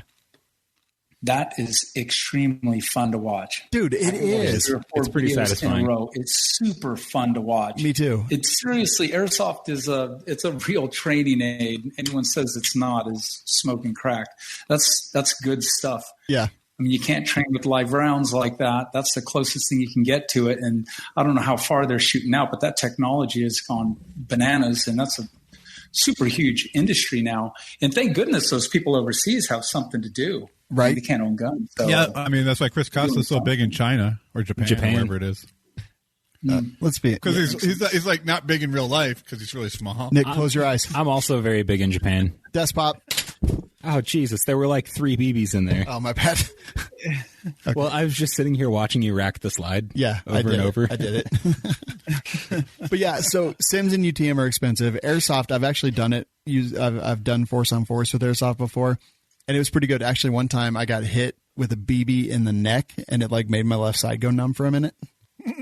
And I fell down because my leg no longer worked. So it was pretty good. He had a stroke. Maybe you're getting up there. I was playing it with my friends, and I got shot in the face. And it like hit me in the lip, and it busted my lip, and then I swear to God, nearly swallowed the BB. I ended up spitting it out like, tough, like the BB's just like forcing itself into your mouth. Oh man, but yeah, so the airsoft guns are way better. Like the Umarex and the SIG, way better than I ever remember. Like several years ago when I looked at it. So I think we're going to do some more stuff with this, just like figure out ways to practice and have it be valuable. Despot. It really does put holes in things. Nick. Oh, did he just vote at your ceiling? Yeah. He did. That's okay. But yeah, so I think with the quality, but with that comes cost. These things are effing expensive, man. You could buy like 2 high points for one of these. So yeah, but you can't shoot your friends with a high point. Yeah, I don't know. I think they're pretty cool. We're gonna figure out ways to make them useful. Like when ammo's short, like right now, when it's tough to come by. So yeah, airsoft is definitely something. And like that Kickin' Mustang dude on YouTube, the dude who just snipes everybody. He's like bringing shotguns, and he's got grenades, and he's got landmines that are all airsoft. I'm like, that's not even fun. That guy would landmines just at airsoft? Dude, yes. So he takes a landmine. Yeah, but they're like legit landmines that just kill you. Yeah, it was the weirdest video. No, it's like a little thing, and he's hiding it under leaves, and it like does a puff of smoke and shoots a bunch. Actually, it may not shoot BBs. I think maybe it just smoked or something, and pops really loud. But anyway, did you ever see the paint grenades for paintball? Yes, where it was like those, yeah. It was like surgical tubing that had been expanded or something. So you had like a pocket, and you'd pour paint in there, and then fold it over, like the tubing over or whatever. No, and when you threw it, it would hit the ground and like jiggle and pop open. No, I haven't seen those awesome. Actually. That's how my mom died. Oh boy, from a paint grenade. No, her appendix burst. Oh. So basically, she hit the ground and jiggled and popped open. She's probably listening to the show right now. Hi, Mom. Sorry, Mom. Just kidding. But yeah, so I think airsoft, like, it's good. Like, it fits your normal holsters. I think the one thing is loading kind of sucks and replacing. Now, recently I talked about the Cool Fire Trainer, which is another, I don't know, training aid. It's CO2, so it reciprocates, and it's got a laser, so you can use laser targets. And then kind of mixing this and airsoft and then even, my trauma classes, like I'm going to integrate all the airsoft stuff into the trauma classes so we can do like force on force with applied medical training. That's coming very soon. So yeah, I just think, I don't know, these seem so much better than I ever remember. And I think it's pretty awesome. All right. Jimmy, you mentioned like some kind of gun-related crypto or something. What was that all about? Oh, yeah. Savage forgot about it. You were the most excited about it, dude. I was. I've had a couple beers, man. It happens. Yeah, he's had 2 beers. He's f***ing wasted, bro. That's all it takes, man. Yeah, let's talk crypto, okay? Let's switch gears here and let's get super nerdy about crypto. Let's do it. So one of the there's tens of thousands of hours wasted on doing skip tracing and whatnot to find who owns a certain gun or a serial number. They got to call around the gun shops. I've been in that position before where detectives call and say, we need to come down and look at the books. Did someone buy this gun from you? And there's a real easy solution to do a lot of things. And who knows, maybe this will be a Blackwater crypto in the future, or who knows what it's going to be. But the technology is there, and we did file a patent, and we did receive the patent on the use case of a digital token that can be, so it's a digital token that represents a real world asset. Oh, no, he froze. He'll be back. He'll be back. Come on. They always come back. It's coming. Come back, Jimmy. Come on. Come back. You can do it. I know you can do it. Come on. Not during the crypto segment. Savage is like my grandma. Really? How so? I wish he was dead. Oh. You wish your grandmother was dead? No, she is dead. Wait, now I'm confused. So you wish she was like your grandma. Oh, that's what I meant. Man. Can we call him back up or something? Yeah. He'll come back in. He's totally. Okay, All right, here we go. Where did I leave off? You're back. You're just starting. Literally I just used the started. bathroom. I had a beer. I'm back. So you were saying it represents an actual item, so it's basically Yes. like an NFT.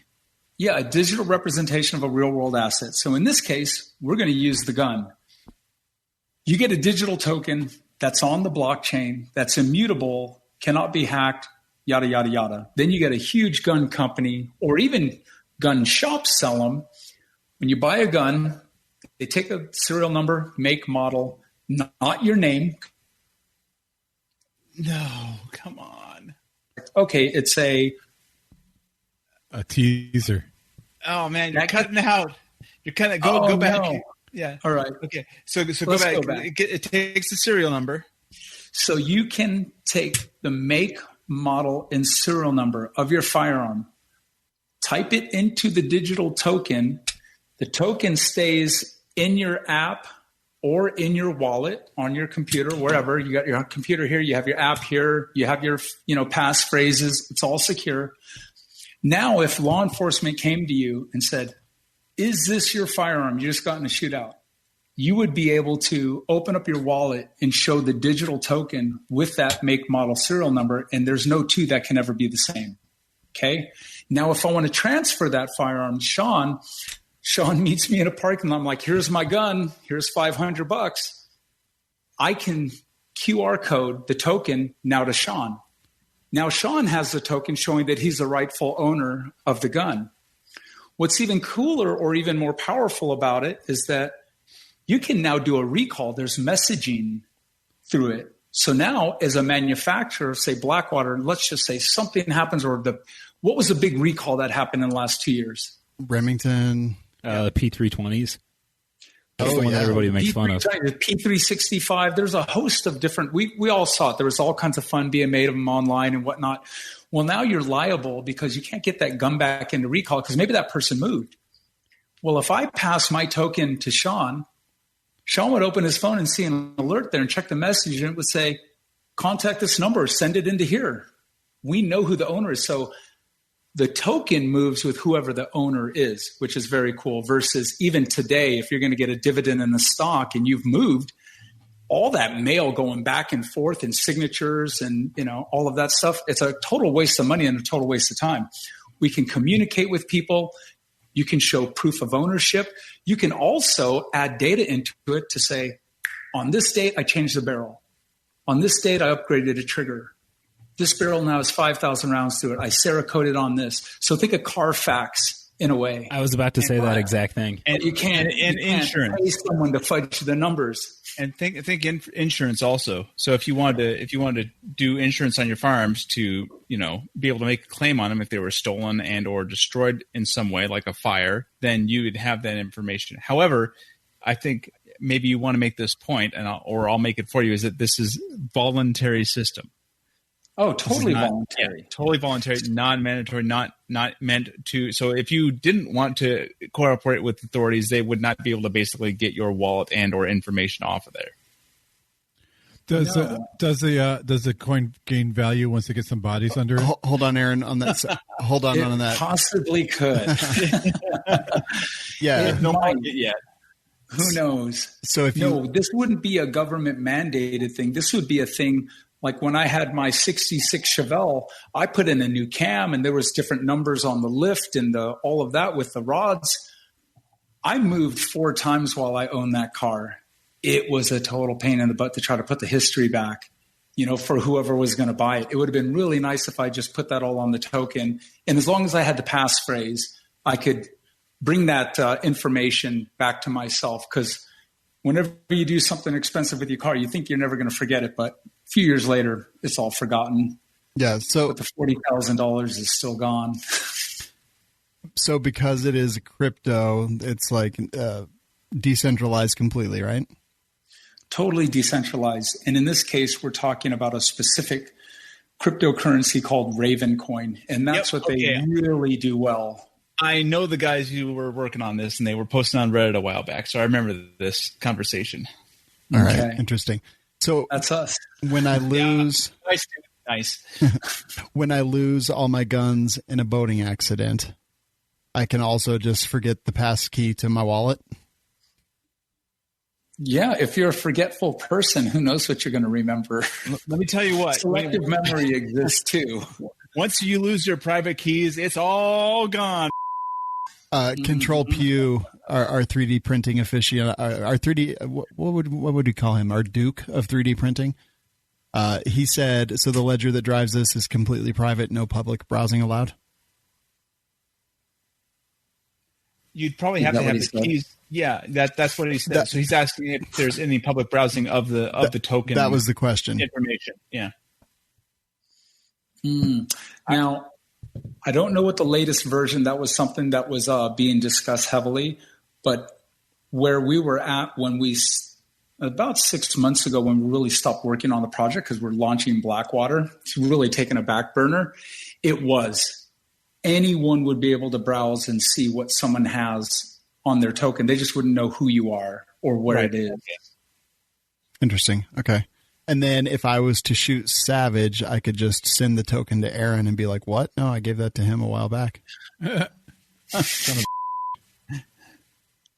I'm just trying to think it through here. Yeah, we've done a lot of that. We've brought in so many different people, and we've had a red team essentially attack it, for weeks. Nice. And pretty sound. I don't know if it's perfect yet, but I definitely think there's merit to it. If you even were able to put your bound book in there, you wouldn't have to carry that thing around. And if you lost it, you wouldn't have to try to put everything back together, and the ATF could be pretty strict on that. Yeah. So there's definitely nothing's perfect in this world. But if there is technology to make some things a little bit easier and better like even just a phone and our camera to take a picture where we want and have it instantly, we would all say that's advantageous. Not selfies though; those don't fit that category. But the rest of it, I think that's a good thing, and I think the market and time would tell how it grows and evolves. But someone that gets their gun taken away or never gets it back, or the tens of thousands of hours of law enforcement time that's wasted. If there's a way to streamline that and make it easier where people are still anonymous, it's not a registry, but yet you can still prove and transfer this stuff into CYA versus a bill of sale. I've done a lot of bill of sales. I definitely don't own them all still. Right. They've perished somewhere, but it'd be nice to have that in one place. So it's just another tool, and people that are into that could benefit.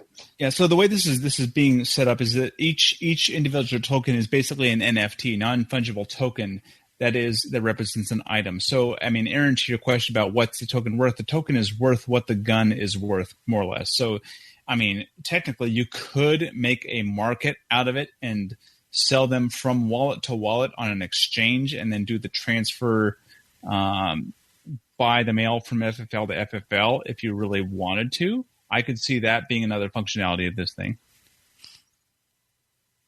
Yeah, I like the dealer thing. That I find that very interesting.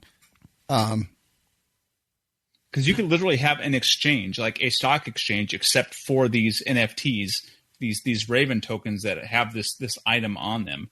That would make it actually super easy to find and sell guns, honestly, and bid on them. Yeah. Oh, that is super interesting, Savage. That's right. Yeah, you could. Yeah. Yep. We didn't even think of that. That's why we have these conversations. Yeah. You got to check out decentralized exchanges. The one I'm thinking about would probably be Nudex. So if you guys can see how Nudex has their exchange set up for the EOS system, they have them for Tron as well. Tron's is what is Tron's? Tron's is a Tron Trade. It's basically wallet to wallet transfers, but they use the web page at exchange as an interface. So you just basically put your sell price out or your buy price out, and you put it up on the market, and then somebody sees that they want to put down a bid or a price or whatever, they can do that, and then the exchange goes through, and then the item is sold, and then you can go through the legal channels as far as that's concerned. Very interesting. Cool, man. Yeah, like I worry about law enforcement's ability to collect data, see data, get data. But I think it, again, like the Iron Horse or Tor, I'm always interested in new things and learning more about them. Iron Horse. That's what I said. You said Iron Horse or Tor. Yeah. Yeah, because it was correcting you like you did me. Oh, that's cute. You're cute. Oh, you guys are coming along good sign. Hey, so there's guys in the comment section talking about registration. It's not tied to anybody's name, guys. It's just a wallet address, so it's not linked to you. And Yeah. So here's the big thing to think about that, and I can't see the comments section. However, think about as a gun shop myself right now. How many FFLs we have on file and how many gun shops across the country. They're 8.5 by 11 papers. They're all filled out with everyone's information, not just the gun, their address, their weight, their height. All of that information is being stored on a piece of paper right now in any gun shop that a government could come get or it could get broken into. So we want to look at that and say, does this make it better and is it more secure than that, at least? So it may not be perfect, but I'll tell you right now, I've seen people get robbed and I've seen other things happen where FFLs, this is the whole enchilada. So with the digital tokens also, and this is a different use case, and I think this is going to drive the point home on, we don't need all of that info on there. If you want to go into a bar, what do they need to know? Is this you and how old are you? They don't need to see all of this information that they don't need to see. right. They don't ask me. I'm not Your Asian. hair, all of that stuff. They still ask me once in a while. It's because I'm Asian. Come on. So what's the name of the crypto, by the way, in the system? It's Gun Certs. That's the name that it was born with, and Gun Certs will be the name until whatever happens that we need to change it. But we've worked closely with the Raven Coin guys and Tron Black, the head core dev team with Raven Coin Tron, and they see promise in it. We do too, but we got to walk the dog and see what happens. New technologies are popping up, and the world's changing, by the minute. Obviously, in February, I was like, oh, whatever. Life is just great. 2020 is going to be the best year ever. Look at me now. What's going on around us now? I can't even get on a plane without being yelled at to wear a mask. Now that's why I trailer all over the country. No more planes for me. So me too. So I teach medical classes all over the country, and I've just been driving anymore. I'm like, this. Yeah, I'm just driving, man. It's all road trips now. Yep, exactly. By the way, Nick, you're in the office now, so. Oh, God. Okay. It won't fit over my headphones. It wouldn't fit over your ears anyway. Shut up, Savage. Do they make masks for your thumbs? Yeah, exactly. Savage doesn't need to wear a mask because thumbs don't need them. He just puts a glove on his head. Let's do this. Now, if you put a glove on, he'd suffocate. Goodness. Aaron, what's your product? My product tonight is the... Oh, wait. I'm sorry. I didn't segue well enough for Nick. Thank you very much for that, Jimmy. No, you That's asked him. Oh. You were like, hey, what's your product tonight? Okay. You weren't just like, anyway, by the way, Airsoft. I've been interested in this thing that's totally unrelated to what somebody just said in the last breath, but What you got, Aaron? The Kopfjäger K700. Kopfjäger over there. Kopfjäger. The Kopfjäger. Kopfjäger. There's this guy at work whose name spelled Kopfjäger. whose name is Jaeger, but he goes by Jaeger. I'm like, dude, that's not your name. He's like, no, it's Jaeger. I'm like, I want to punch him every time I have to use that strong J. they call me Jaeger. That's not my name. Oh, boy. It's the Kopfjäger.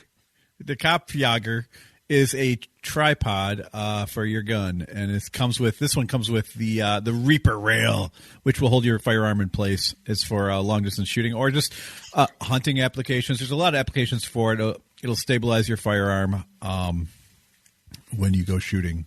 It's pretty cool. I've been looking for a tripod, actually, lately. Yeah, I have two. Now they have different ones. If you go to their main site, if you go back to products, they have ones a lot of different styles of how you can actually adhere to it. They have a rail system. Let's see, they have. I mean, like hog saddles are a thing that a lot of people use, but like the Reaper rail looks kind of interesting. It's just pick rail, basically. Yep. So I mean, you got a lot of different options out there. I do like the Reaper rail idea the best, but the one you're looking at is $599. The one in the show notes, the K700 is only $399. They are a bit pricey, but they do come in handy. One of the neat things about this one is, from what I understand, the base of the tripod can be lower, can be swiveled around so that you can actually get it super low. Otherwise, you're stuck with at least being 27 inches off the ground at all times, which is kind of hard to lay down and shoot with that. So the base will actually move out of the way. Interesting. Coltac has one. They do. The backbone. But I wasn't talking about Coltac.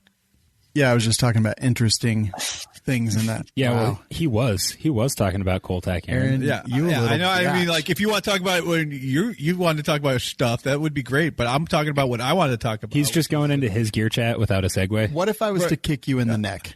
I mean, you're like, hey, I was talking about gear chat, Aaron. Let me bring up gear that you didn't bring up, but I'll bring it up anyhow. So, even though I had a chance to bring up, I don't choose to. So anyway, I've been looking at these new hats. They're pretty cool. Why would you want the pick rail attached all the time, Aaron? Why would I would like a QD in there, actually.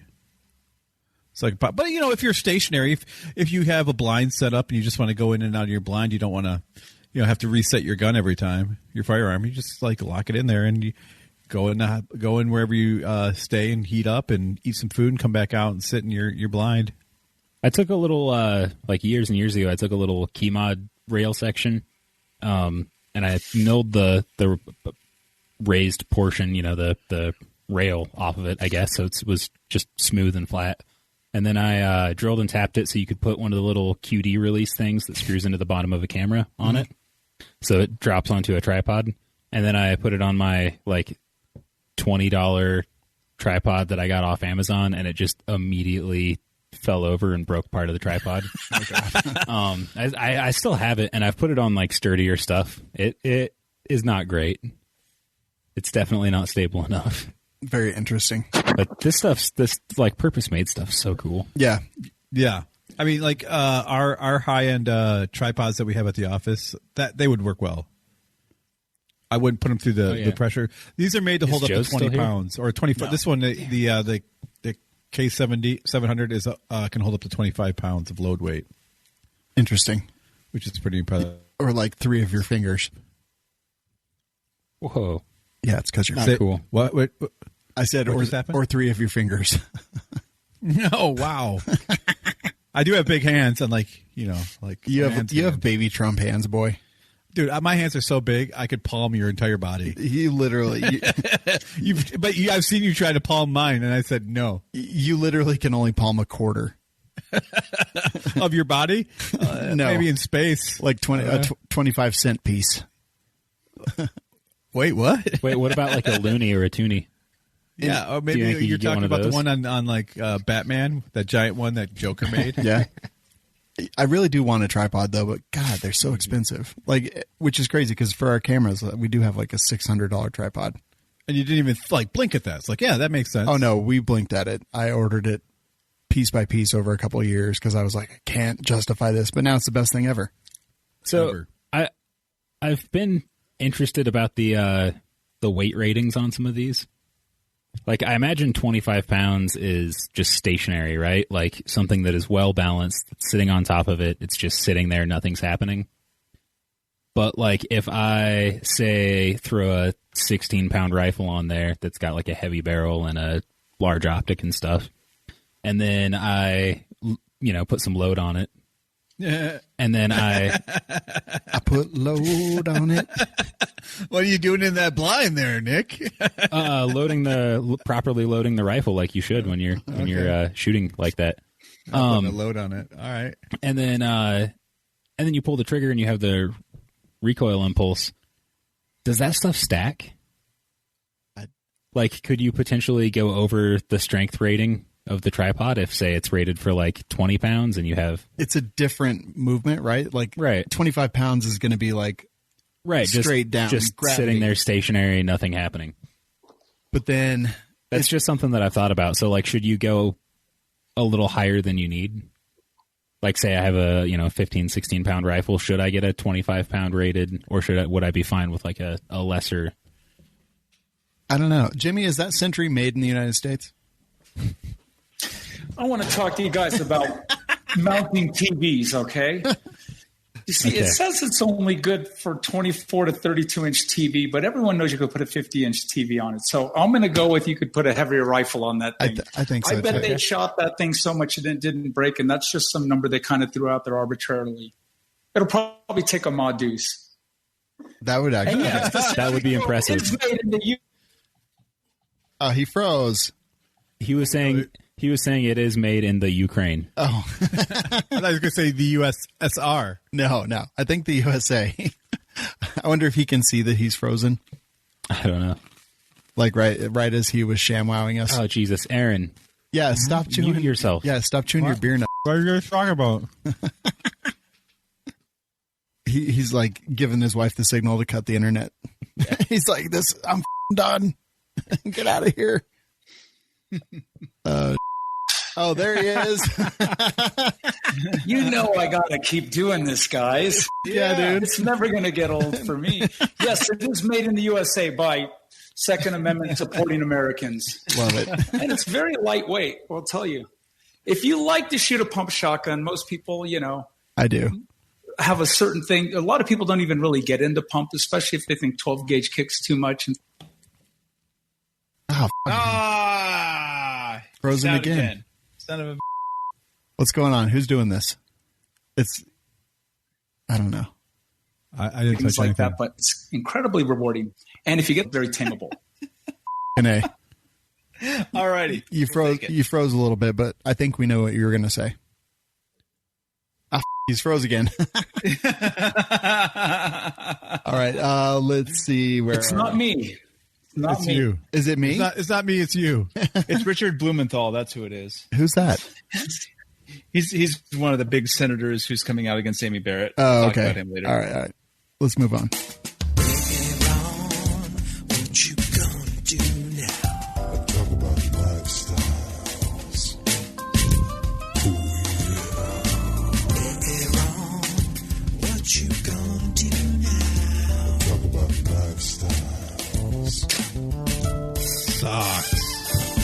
No. But it is written by DDP.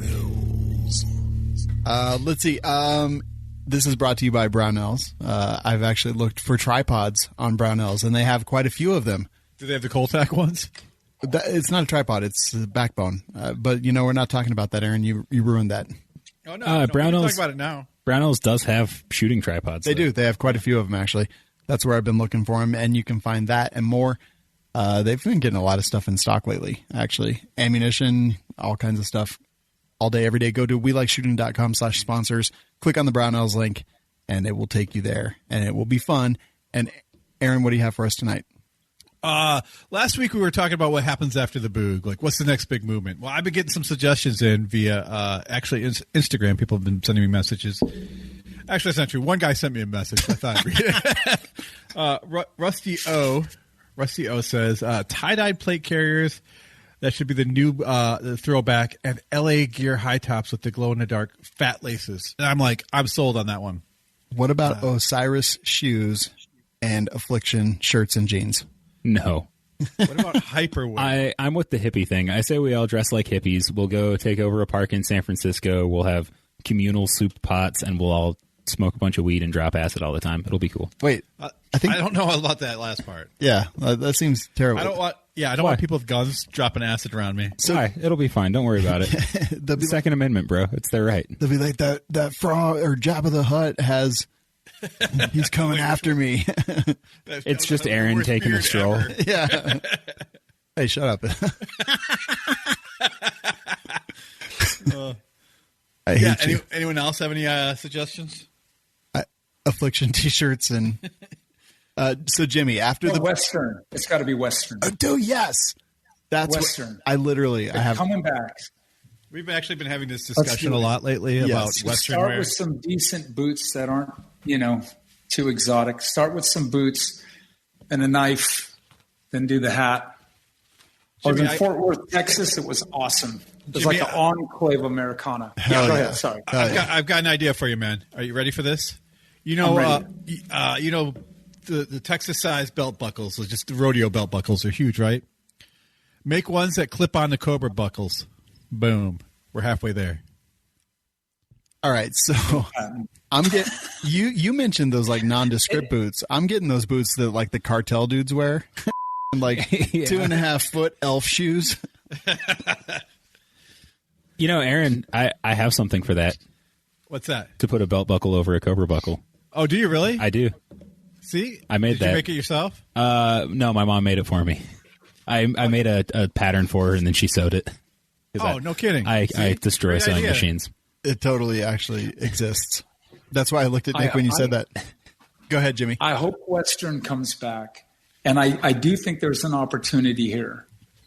The pendulum swings type of thing, and with sports losing their minds the way that they have, PBR is so exciting.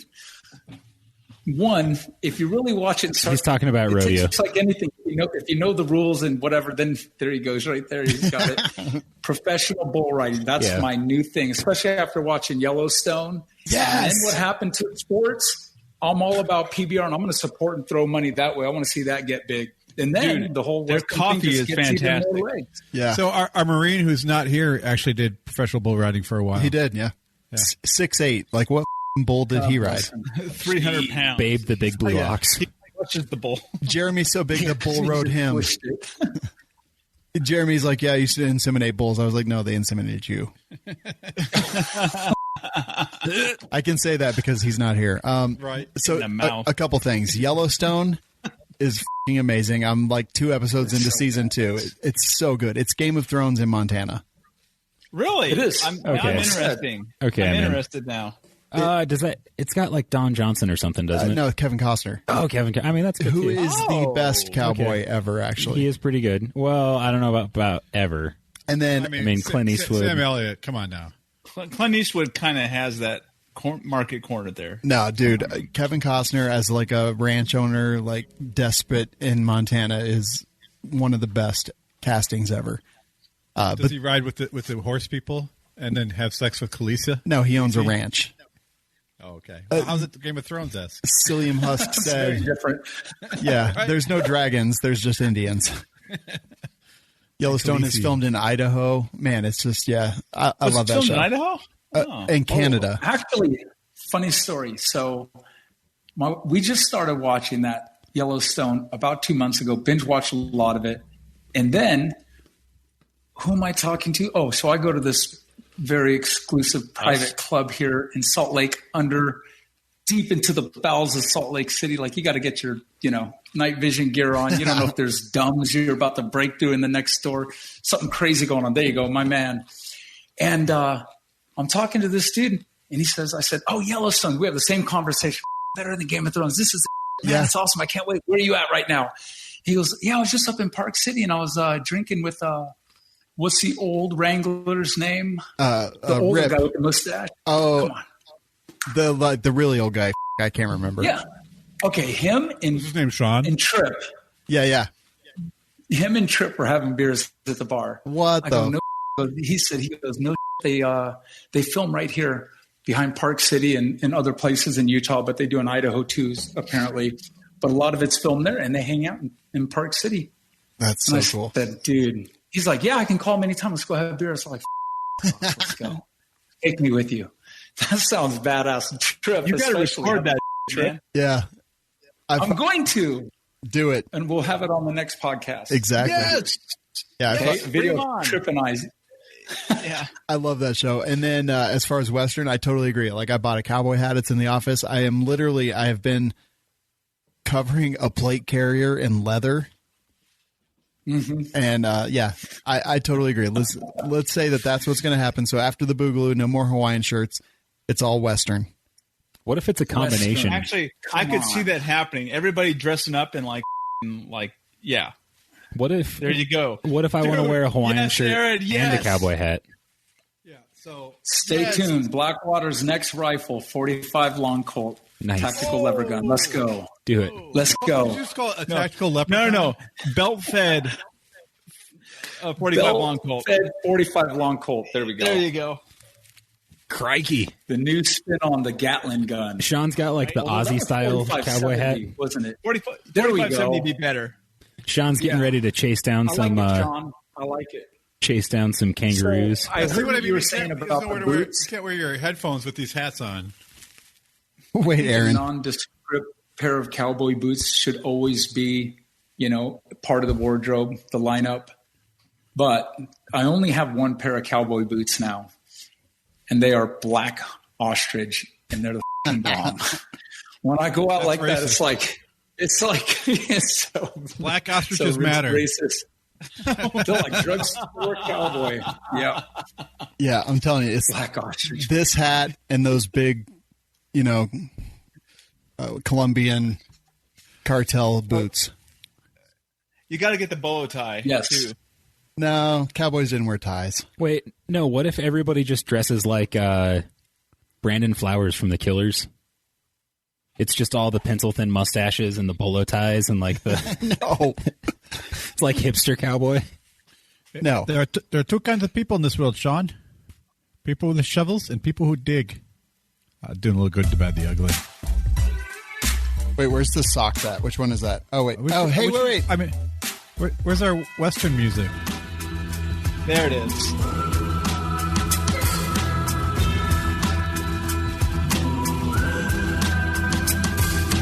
Should I go get my lever actions and just start? Yeah, I could get mine too, yeah. All right. Let's see. Where are we at in the show? I guess this is a good time to talk about medical gear outfitters. So when we get shot trying to pretend to be cowboys, Olé. what happens? What happens? We need medical gear. Oh, okay. I just thought we died of dysentery. No, that's Oregon Trail. We're not doing that. Wait, All right, we eat Oregon each other Trail? in the freezing cold mountains. Oregon Trail or Oregon Trail? Oregon Trail. Okay. Much different. Yeah, it is. Sean is the gayest looking cowboy. No, there's a game called It's like a midnight cowboy. there's a game called Oregon Trail. It's like the Oregon Trail, but during a zombie apocalypse. That's pretty It's cool. pretty awesome. Yeah, Dude, I would play the hell out of that game. I actually would too. A Western zombie apocalypse? Holy We can't do anything for zombies medically, but if you need medical gear, just got in actually a bunch for my classes, a bunch of their pocket kits, which are their MFACs, the micro trauma kits, and they fit in a cargo pocket. It's everything you need for the March algorithm, massive bleeding, airway, respiration, circulation, and heat loss, all in a very nice compact package. And they are available at medicalgearoutfitters.com. Use coupon code WeLikeShooting to save, I think, 11%, which is pretty dang awesome. And saving money is always great. As Nick F says. Oh, sorry. I'll wait. Okay, thanks.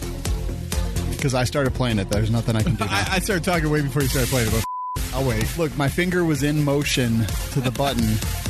Yeah. All right. We like shooting. Is it over yet? Yes.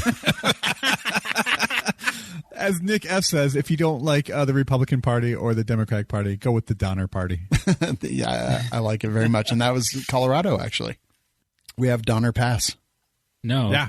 Wasn't that in the Sierras? Dude, I don't know. I've had like 7 beers. I mean, like I pass on that Donner. Yeah.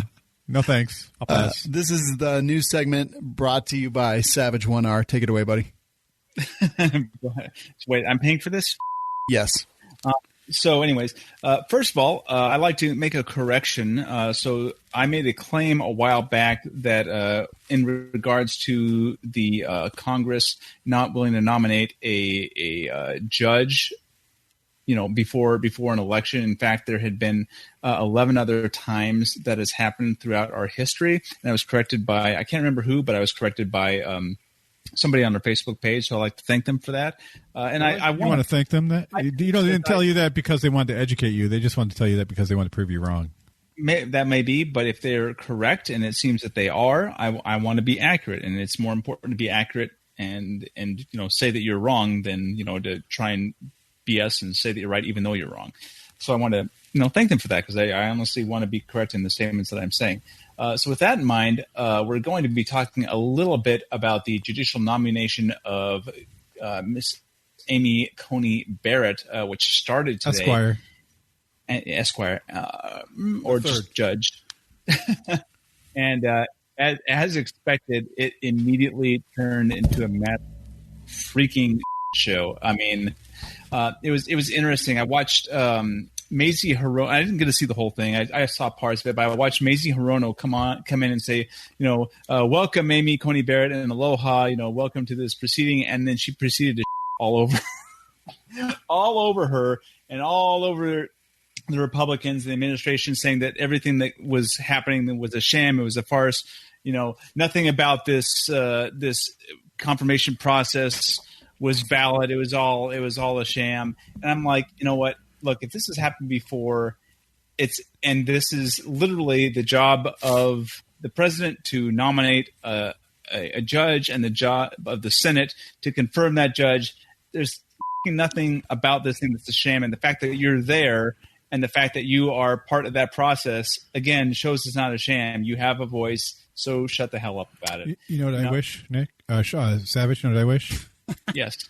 I wish work your way through the names. Third tries the charm. I wish this hat was made of corn chips and it was filled with cheese. I agree. That would be freaking awesome. Oh, my God. Can you imagine? Though I wouldn't probably wear it on my head. It tastes terrible. I'm actually really hungry right now, so I'd love that. Yeah, so am I. Do you think that she's going to get confirmed? I don't think it's a doubt that she's going to get confirmed. There's the votes. The Republicans have the votes. And there was so many stupid freaking things that Democrats were losing their minds over there. So there's one guy who previously had COVID. He'd gone through the quarantine period and he came back. And it's unconscionable that this man who had COVID is here and he could infect everyone, even though he's past the point that he could actually infect I'm sorry. Are you a doctor, Savage? Are no, you? But he was Nope, he was literally given he was literally given the okay by doctors. He was told by doctors it was fine for him to attend. So there's no reason for anybody to be freaking outraged. Jimmy. Sorry. Jimmy, do you think she'll get confirmed to the Supreme Court? Yes, but I think it's going to happen right after Donald J. Trump wins. I think it's going to happen right after it. Nice. Well, and shame on the Democrats. They changed the rules. I'm telling you, if the shoe was on the other foot, they'd push it through, and most people that would be against it would literally be saying, oh, well, that's the way a cookie crumbles. Well, they did try that. The rules are the rules. That's the way it is. That's another thing I want to talk to you. So they said that the Republicans put forth the rule that you can't have a nomination just before an election, but they forget that actually it was originally called the Biden rule that you couldn't do this. So, I mean, there's so much hypocrisy, so much selective memory, trying to paint themselves in the most moral light possible and trying to, and I'm not a fan of Republicans. I'm not a fan of Democrats either, but it's such. And then this Richard Blumenthal guy. Okay, sorry, Aaron, go ahead. I do want to ask this question, and I think it's kind of so it's. Last time this election cycle happened, it was this is a referendum, let the people choose, right? Let the people choose who the justice is. So say after the election, She's still not nominated, but the Republicans lose the Senate and they lose the presidency. Do they still push it through within a lame duck session? It's literally happening within a month. So you never know. I mean, listen, the Democrats are coming up with all different ways to stall this process out. There's no way they don't have the filibuster because they originally eliminated the filibuster for judicial nominees in the first place, by the way, so they could push that through during the Obama administration. So they're getting a taste of their own medicine with this one. So, I mean, it's like they can't delay it any longer. They're trying to make all these excuses. We have to delay because of COVID. Well, you had senators phoning it in over Zoom, or they were maintaining their social distances. So, I mean, they're trying all these reasons to delay it, but the Republicans are not letting them do it. And I think it's rightfully so because the excuses they're coming up with are just bad. I mean, if they were valid, I'd say, okay, that's an excuse, but it's not. I'm not seeing it right now. And one of the excuses go ahead. Sorry. No. Go ahead, Jimmy. Come on. Go ahead. One of the excuses that's so apparent that came out, and I hope you guys have, caught wind of this or seen it. They said Biden has to do the virtual debate because that's totally legit to pick your commander in chief, or have a say in it through watching the debate, but that has to be virtual. But then for the Senate hearings, that can't be virtual. Right. That was the latest thing that just came out. Yep. So you can debate, and that's perfectly virtual is perfectly fine in that world. But for the hearing, it can't be. We have to be in person. This cannot take place unless you're in person, face to face. So it's just complete opposite. It's a double standard. It's really ridiculous double standards. And then this guy Richard Blumenthal comes out, and he's again one of those guys who's playing the moral high ground. He's Mr. Holier than thou all this time. And this guy is like one of the skeeziest guys out there. He made this big claim to fame for 25 years that he served in Vietnam. He was big on like, I'm a Vietnam War veteran, blah, blah, blah, blah. But he never served in Vietnam. He served during Vietnam. He was never actually in the freaking country. And so this is another guy who's a freaking liar and just, doing everything he possibly can to advance his career. And then he comes out and he's trying to play the moral high ground at all these hearings, saying that all this is a sham and, you should recuse yourself if there's any kind of now, if there's a thing that goes between before the Supreme Court of, voting fraud or some kind of voting issue. I mean, should she recuse herself or not? I don't know. She never committed to it. I don't personally think that's that big of a deal. I mean, she's a judge. She's supposed to be impartial. It shouldn't matter. Like when people are elected to be judges, they're not elected to be a party judge. You're not supposed to be a Republican judge or a Democratic judge. You're just supposed to be a judge that's there to interpret the Constitution as it was written. Which is exactly what she says. Which is exactly what she says. And if if the laws being written by Congress are in line with that or not, that is the job. You're not supposed to be a Republican judge or a Democratic judge. And the fact that they're making it, well, unless you're a Democratic judge, then we're not going to vote you in. That's not their job. You guys need to get a freaking clue here. It's got to be about, specifically what the job is, not which party you belong to. Yes. Now, there are some valid concerns with her, religious beliefs and, abortion is whether she's going to revisit that in future cases and try and knock down Roe v. Wade.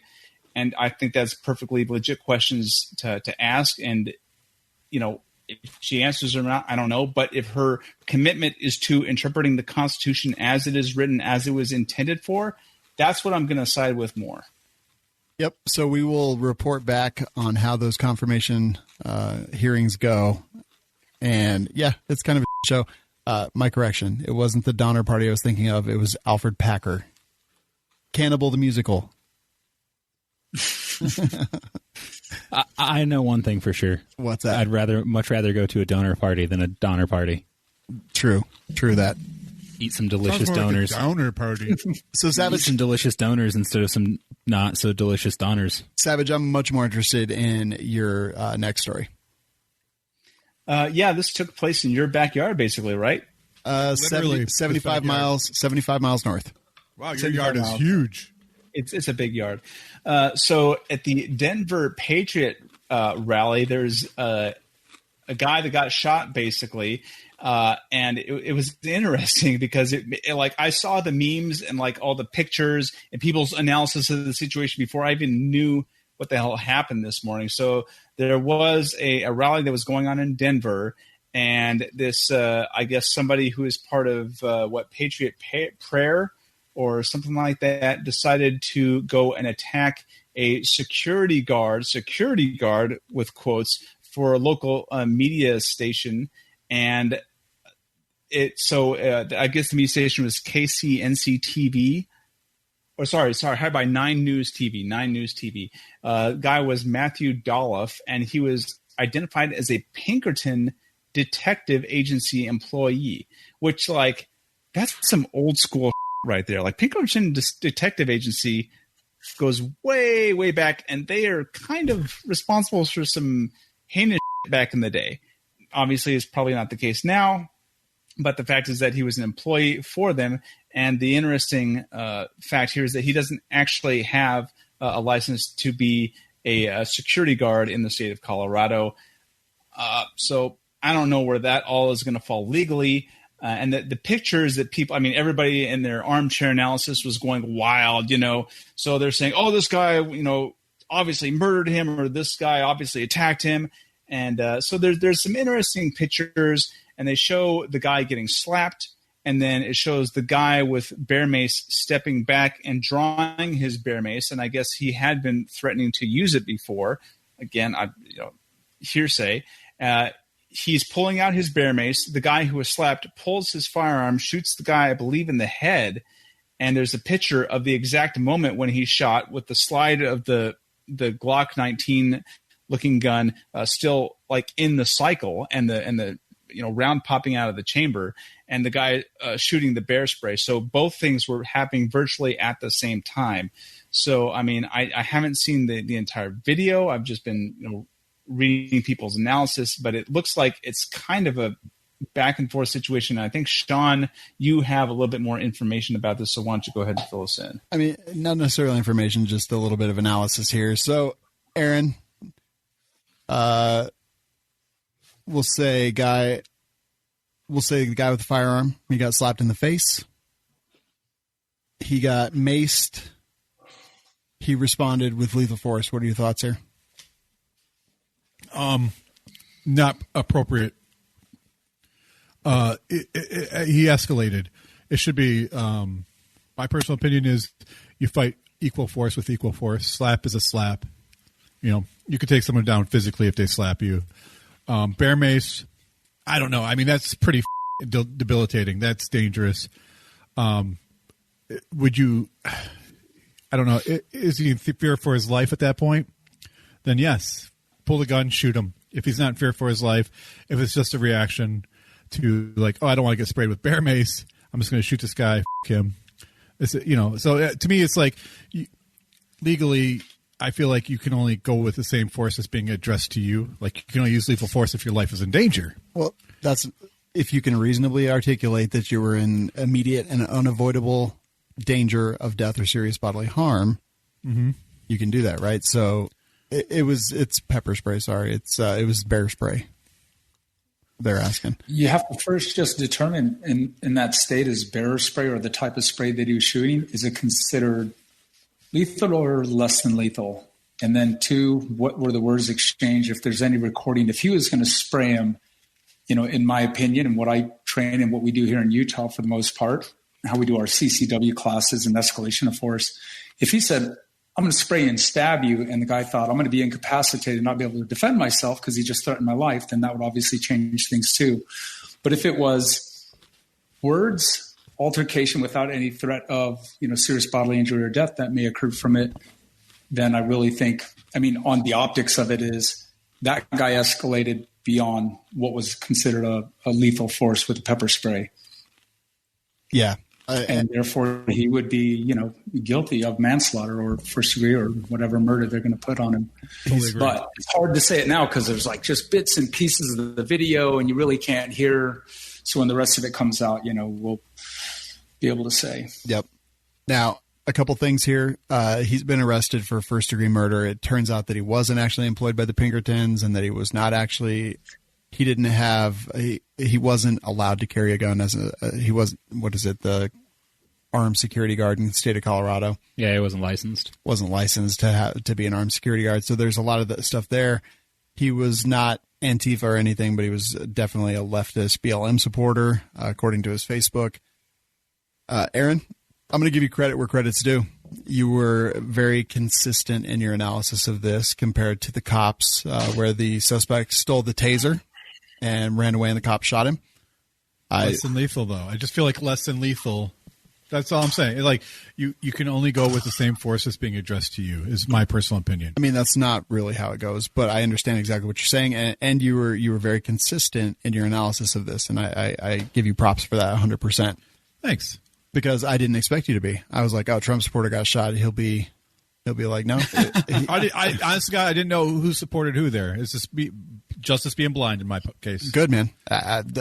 Honestly, props, because I think that was definitely good. Because I literally told Angel the second I saw this, I was like, I'm totally going to trap Aaron. And we talk about consistency and moral consistency, and he's going to jump on this. But Nick F., Aaron exceeded my expectation. I totally agree. This is an interesting one. So in order to get out of this, the security guard, whatever, he has to reasonably articulate that he was in immediate, unavoidable fear of death or serious bodily harm.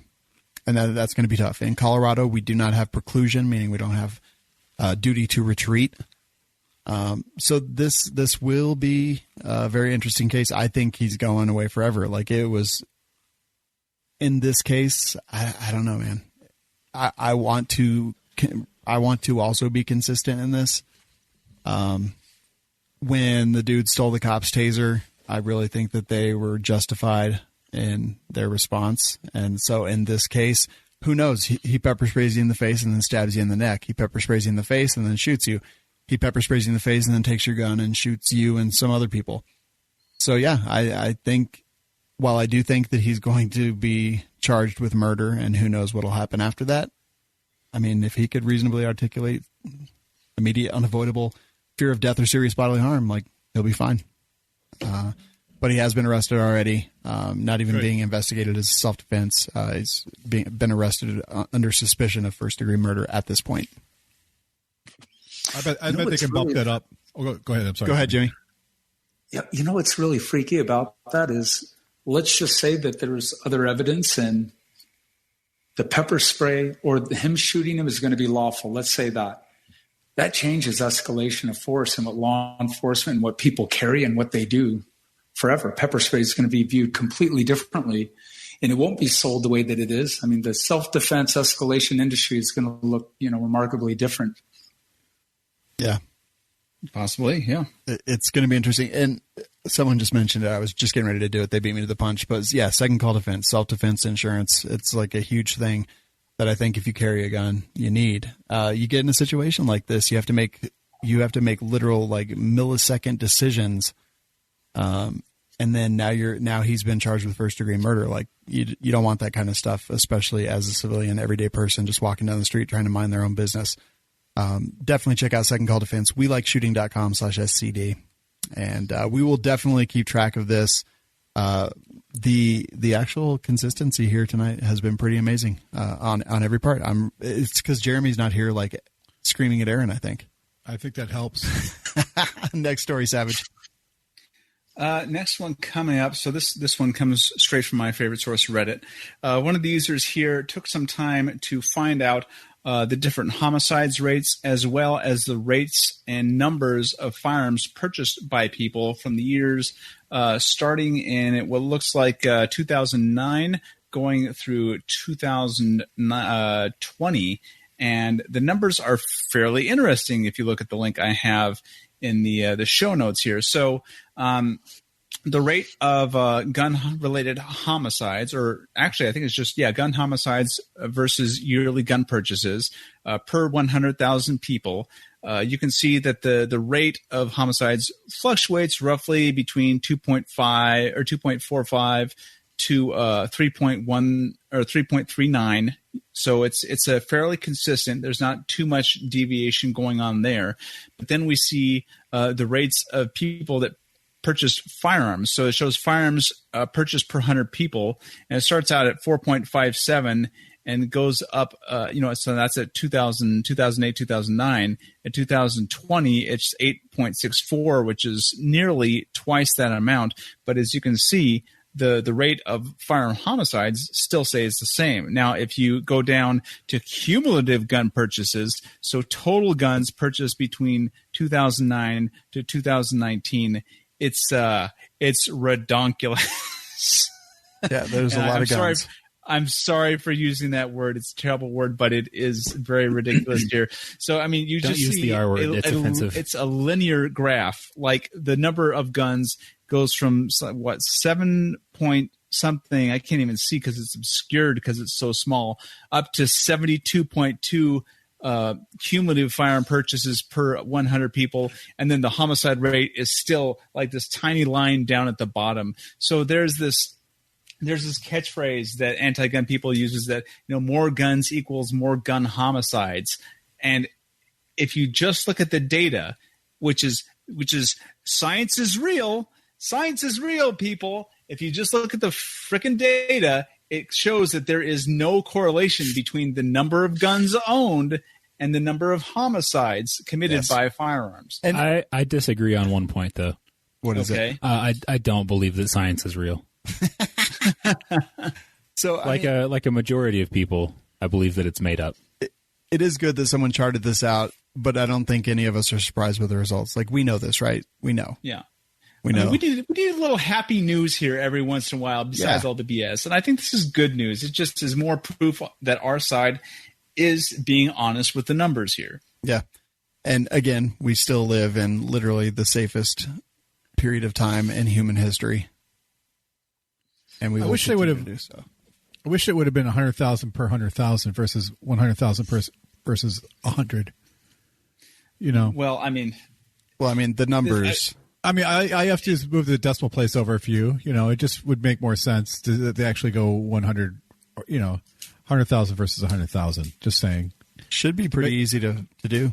But I mean, you have to math it out in your head, or I get what he's saying. It makes it easier if you're on the same same scale. Yeah, I agree, and that is true, very true. Yeah. Next story. But it's good at illustrating the point. So next story here. So we all know about Q and the ATF's decision to increase regulation on the Honey Badger pistol. So it's showing up here that Saturday the White House told the Washington Beacon that the administration would be looking into the ATF's actions in order to ensure the Second Amendment's rights are not being violated. The White House said that the White House and leadership at the Department of Justice are reviewing this matter to ensure there is no interference with the ability of law-abiding citizens, including lawful firearms manufacturers, to exercise their constitutionally guaranteed liberties. And I'm hoping that this means that for once the Trump administration is listening to the community when it comes to guns. I mean, he's famous for, take the guns first and, due process second, and then they're goodbye, all bumpy boys. But I mean, this is good that they're taking notice and they're going to be talking to the ATF for us. That the people that are in charge of the ATF right now are Obama appointees, right? Like you always say that Trump's APF, but let's be honest, where are these people? But they were appointed by Obama, but they do report to the president. They don't go into his office and tell him what they're doing. No, they don't go, but they report to him. Like they are directly underneath him. Like when Aaron, or when you act like a communist, or Aaron acts like a leftist, or Jeremy screams things that probably should never be screamed. Like, it's not my fault. Like, it totally is your fault. I mean, you actually muted me during the show at one point, so you have control over that. You were eating beer nuts. Jimmy, what do you think about all this? Like, is White House going to do anything? What do you think about their kind of going after Q for the braces and things like that? I don't really know, guys. It's all over the office today. We're talking about it ad nauseum. We know why they picked on a smaller company. They may not have the backing to fight it. They're thinking of what other gun manufacturers can come in and help with this counter lawsuit, because according to what some of the guys were saying was that a letter was sent and they weren't responded to forever. And then something was given and now they're retracting and saying, no, you can't do it. I don't know if this is a political thing before the election. I hope Trump makes a good, strong 2A decision on it. Lord knows the 2A has been under attack for a long time, and we've got to gain some ground back. I don't think I'd be happy with what we have today with such a strong, administration and hopefully a Congress and a House. We have to wait and see what happens here, but I don't think anything will be said until after the election, quite honestly. Unfortunately, I think you are right. Yeah, and it is unfortunate, and I've seen some bend there myself, but hey, this is how the sausage is made. There's the first term and hopefully a second term, and can only hope for the best. I know what would be going on right now if Hillary got elected, so I guess we can be somewhat thankful, in a certain way, and hope for the best and make the right calls. And, if the second goes, they all go. And most people don't realize it. And I guess one of the good things that came out of COVID was so many people that came into the shop and so many people that are interested in guns were extremely against the Second Amendment. And if we just capture 20% of them to start supporting it, that it can actually digest and understand that maybe their thinking was flawed before and that there is a reason for this, then we're going to be in a lot better shape. If we just capture 20% of the people that are new gun owners that never thought they'd ever buy a gun before. So, yep. For what it's worth. Totally 100% agree. Let's move into the next segment.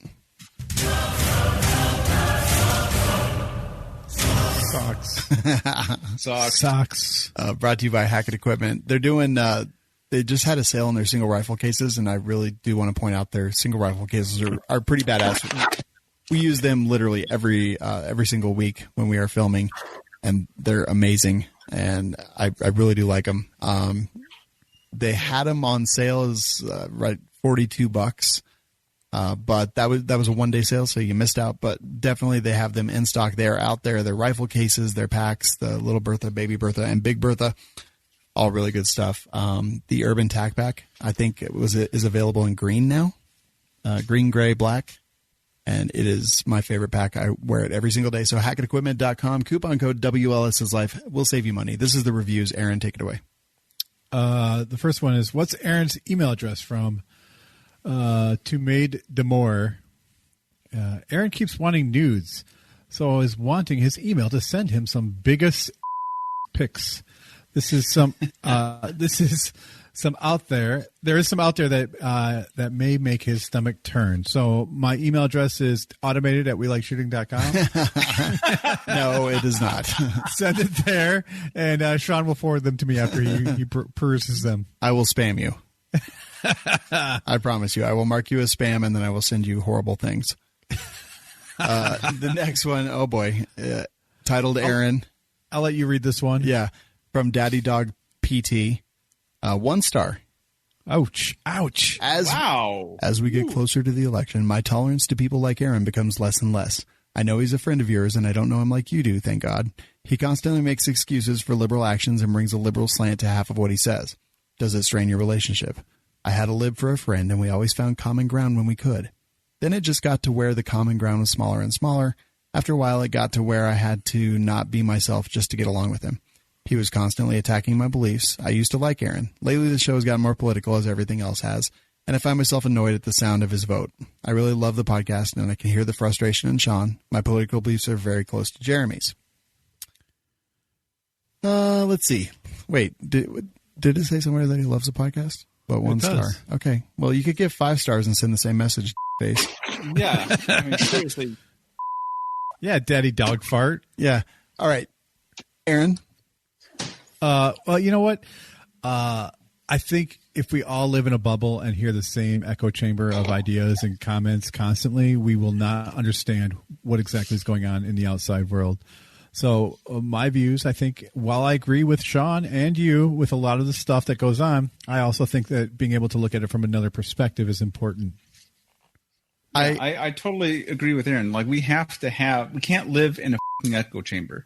We have to have different viewpoints on the show to challenge everybody's beliefs every once in a while. And if you don't like it, it's kind of like, you know what? Tough. You have to learn how to deal with people you don't like all the time. And it's not easy, but then, once you learn how to deal with that and become an adult, you can learn to communicate a little better and people can grow and, learn to get along better instead of just constantly being at each other's throats. Yeah. I agree with the echo chamber thing. I don't think we should exist in an echo chamber. I will say that, Aaron, I feel like your opinions have changed. I feel like your hatred of Trump has made you a different person. And I look forward to that ending. I will also say that Aaron doesn't generally attack my beliefs. He just says things that I really completely 100% disagree with.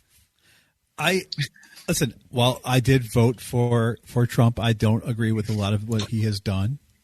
So, I'm not a big fan of his. But no, you have TDS. Neither am I. You both have TDS, 100%. See, and it bothers me that you say that because if you say I have TDS, then I go back and throw you have Trump apology syndrome.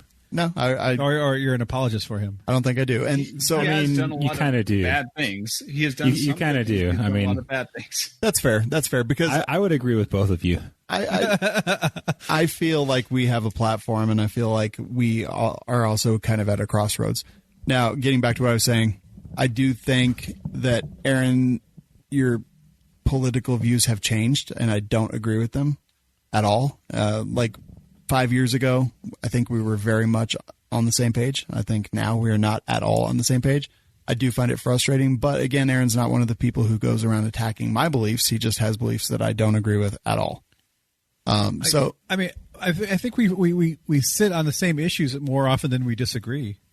We just have one thing that we disagree on. No, I don't think so. I think it's bigger than that, and it does frustrate me. But at the same time, I don't think it's strained our friendship. I really don't.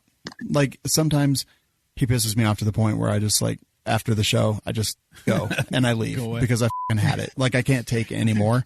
But friendship is not about always agreeing, and friendship is not about always getting along, and friendship is not about agreeing on every single thing and always having to be lockstep on everything. Friendship is about all the things that made you friends in the first place, and disagreeing on politics, disagreeing on Trump, disagreeing on any of that doesn't change that. Yes, I get pissed all the time. Yes, Aaron gets pissed all the time. We are not even on the same page, but eventually things will change and things will be, different or the same, and we'll figure other things to argue about. It doesn't strain our friendship, but we do disagree incessantly. I think that's okay. What I really want to know is, Jimmy, is that gun made in the U.S.? 100% will accept Bitcoin, cash, check, credit card. Yes, it is. All of our guns are made in the U.S. By the way, we make cool guns. We want you to buy one, but if not ours, Shawn, stop laughing. All right, I had to go get a Red Bull because I started fading off on you guys. What time is it there? 10. Well, you guys are spread out all over the place. No, 12 here. Yeah. You're having a very long day building these guns here in the U.S. And what was I going to say? you totally lose it. Maybe totally lose it. Oh, here it is. If you're not going to buy our gun made in the USA, buy a gun made in the USA. How about that? Can we just support these American workers and buy some? Costs more, but it's going to last longer and it's going to be great. And you'll be supporting someone in your town or the next state or whatever. Buy an American gun. Yeah, man. I totally agree. There you go. 45 long Colt. Let's go. Ooh, that'll be after we just need to figure out what to call the after boogaloo, the Western after boog. It'll be, I don't know. It's going to be exciting. I am excited. I really Sagebrush days. I've always wanted some of those boots, man. Tumbleweed. That's what Do all you guys believe that post-apocalyptic movies are romances? It depends. It depends on the post-apocalyptic movie. Yes. That's how I view them. Like The Road Warrior, Night of the Comet. Come on, 80s. Dude, Night of the Comet. Well, Night of the Comet for Legend. sure. Yeah. I Am Legend. Yes. Did every guy not the think, original? What dealership would I go to? What car would I be driving? Hell yeah. Personally, I think that Thunderdome is one of the greatest love stories ever told. Master Blaster. And a midget. Yeah, Master Blaster. Yeah, Master Blaster. And I totally knew exactly where Nick was going because I totally 100% Also, agree. Tina Turner's hair is just the greatest thing that's ever been on film. It is glorious. Oh my God. What's love got to do? Jimmy, we're going to wrap up, man. Thank you so much for joining us. It's awesome, dude. Oh, super fun hanging out with you guys. Can't wait to see you guys at SHOT Show or wherever. What an honor. Appreciate it. Thanks for having us on. And yeah, man. Where can people find Blackwater? BlackwaterWorldwide.com. And where can you want a dealer? Yep. Dealer locator button right at the top. What if I want some private security? Oh, I have no time for that. I know a guy. Hit me up offline. Okay. Done and done. I don't need one. I just want one. Yeah. You can't afford one. Let's be honest. He was talking earlier about flying on a private jet. You got a private Toyota. If I'm lucky. Exactly. So yeah, go check them out. Check out the Iron Horse rifles. Check out the Sentry shotgun made in the USA. And, guys, that's going to do it for the night. We always recommend joining a gun-related advocacy group and getting involved yourselves. Give a shout-out to Jono R. for definitely being involved, writing letters, doing good stuff. But Firearms Policy Coalition, Gunners of America, Second Amendment Foundation, or even your state associations are always good as well. We give out the suicide prevention line always. The number is 1-800-273-8255. That's 1-800-273-TALK, or you can text the number 741-741. If you need that number, can use it, man. Definitely an important thing. We're here live every week on Monday and Wednesday night, except for when we're not. But we're on demand every day in all the podcast places that you can possibly think of. Go to welikeshooting.com/show to subscribe. And as we always say, thanks for listening. Get some medical training. And Nick? Shoot straight. Jeremy's wife just went to labor. Did she? Yeah, I got that. Yep. Hey, all right. Congrats to Jeremy. That's awesome. Right? Jeremy's going to have look like me. There's going to be a new Simplify kit out there. I don't know. They might run out of crayons. Okay, so I wrote, for the show title, I wrote down Not Young, Just Asian, Fall in Love with the Unlovable, or Made in the USA. I don't know. I'm kind of like the Asian one. Bad. The Asian one? Yeah. All right, I'm down. Wait, no, Jimmy. What do you think? Yeah, which one? You pick. Do you hear us, Jimmy? You like the Asian one? Yeah, Okay. I like the Asian one too. Let's go with that one. Done and done. And The other ones are too serious. right. Although Made in the USA is great. It's just played out. We did it way too much. It's a good bit, though. It's a good callback. It is. It is. Did you think that show was worth $1? Help the cast by visiting lovewls.com.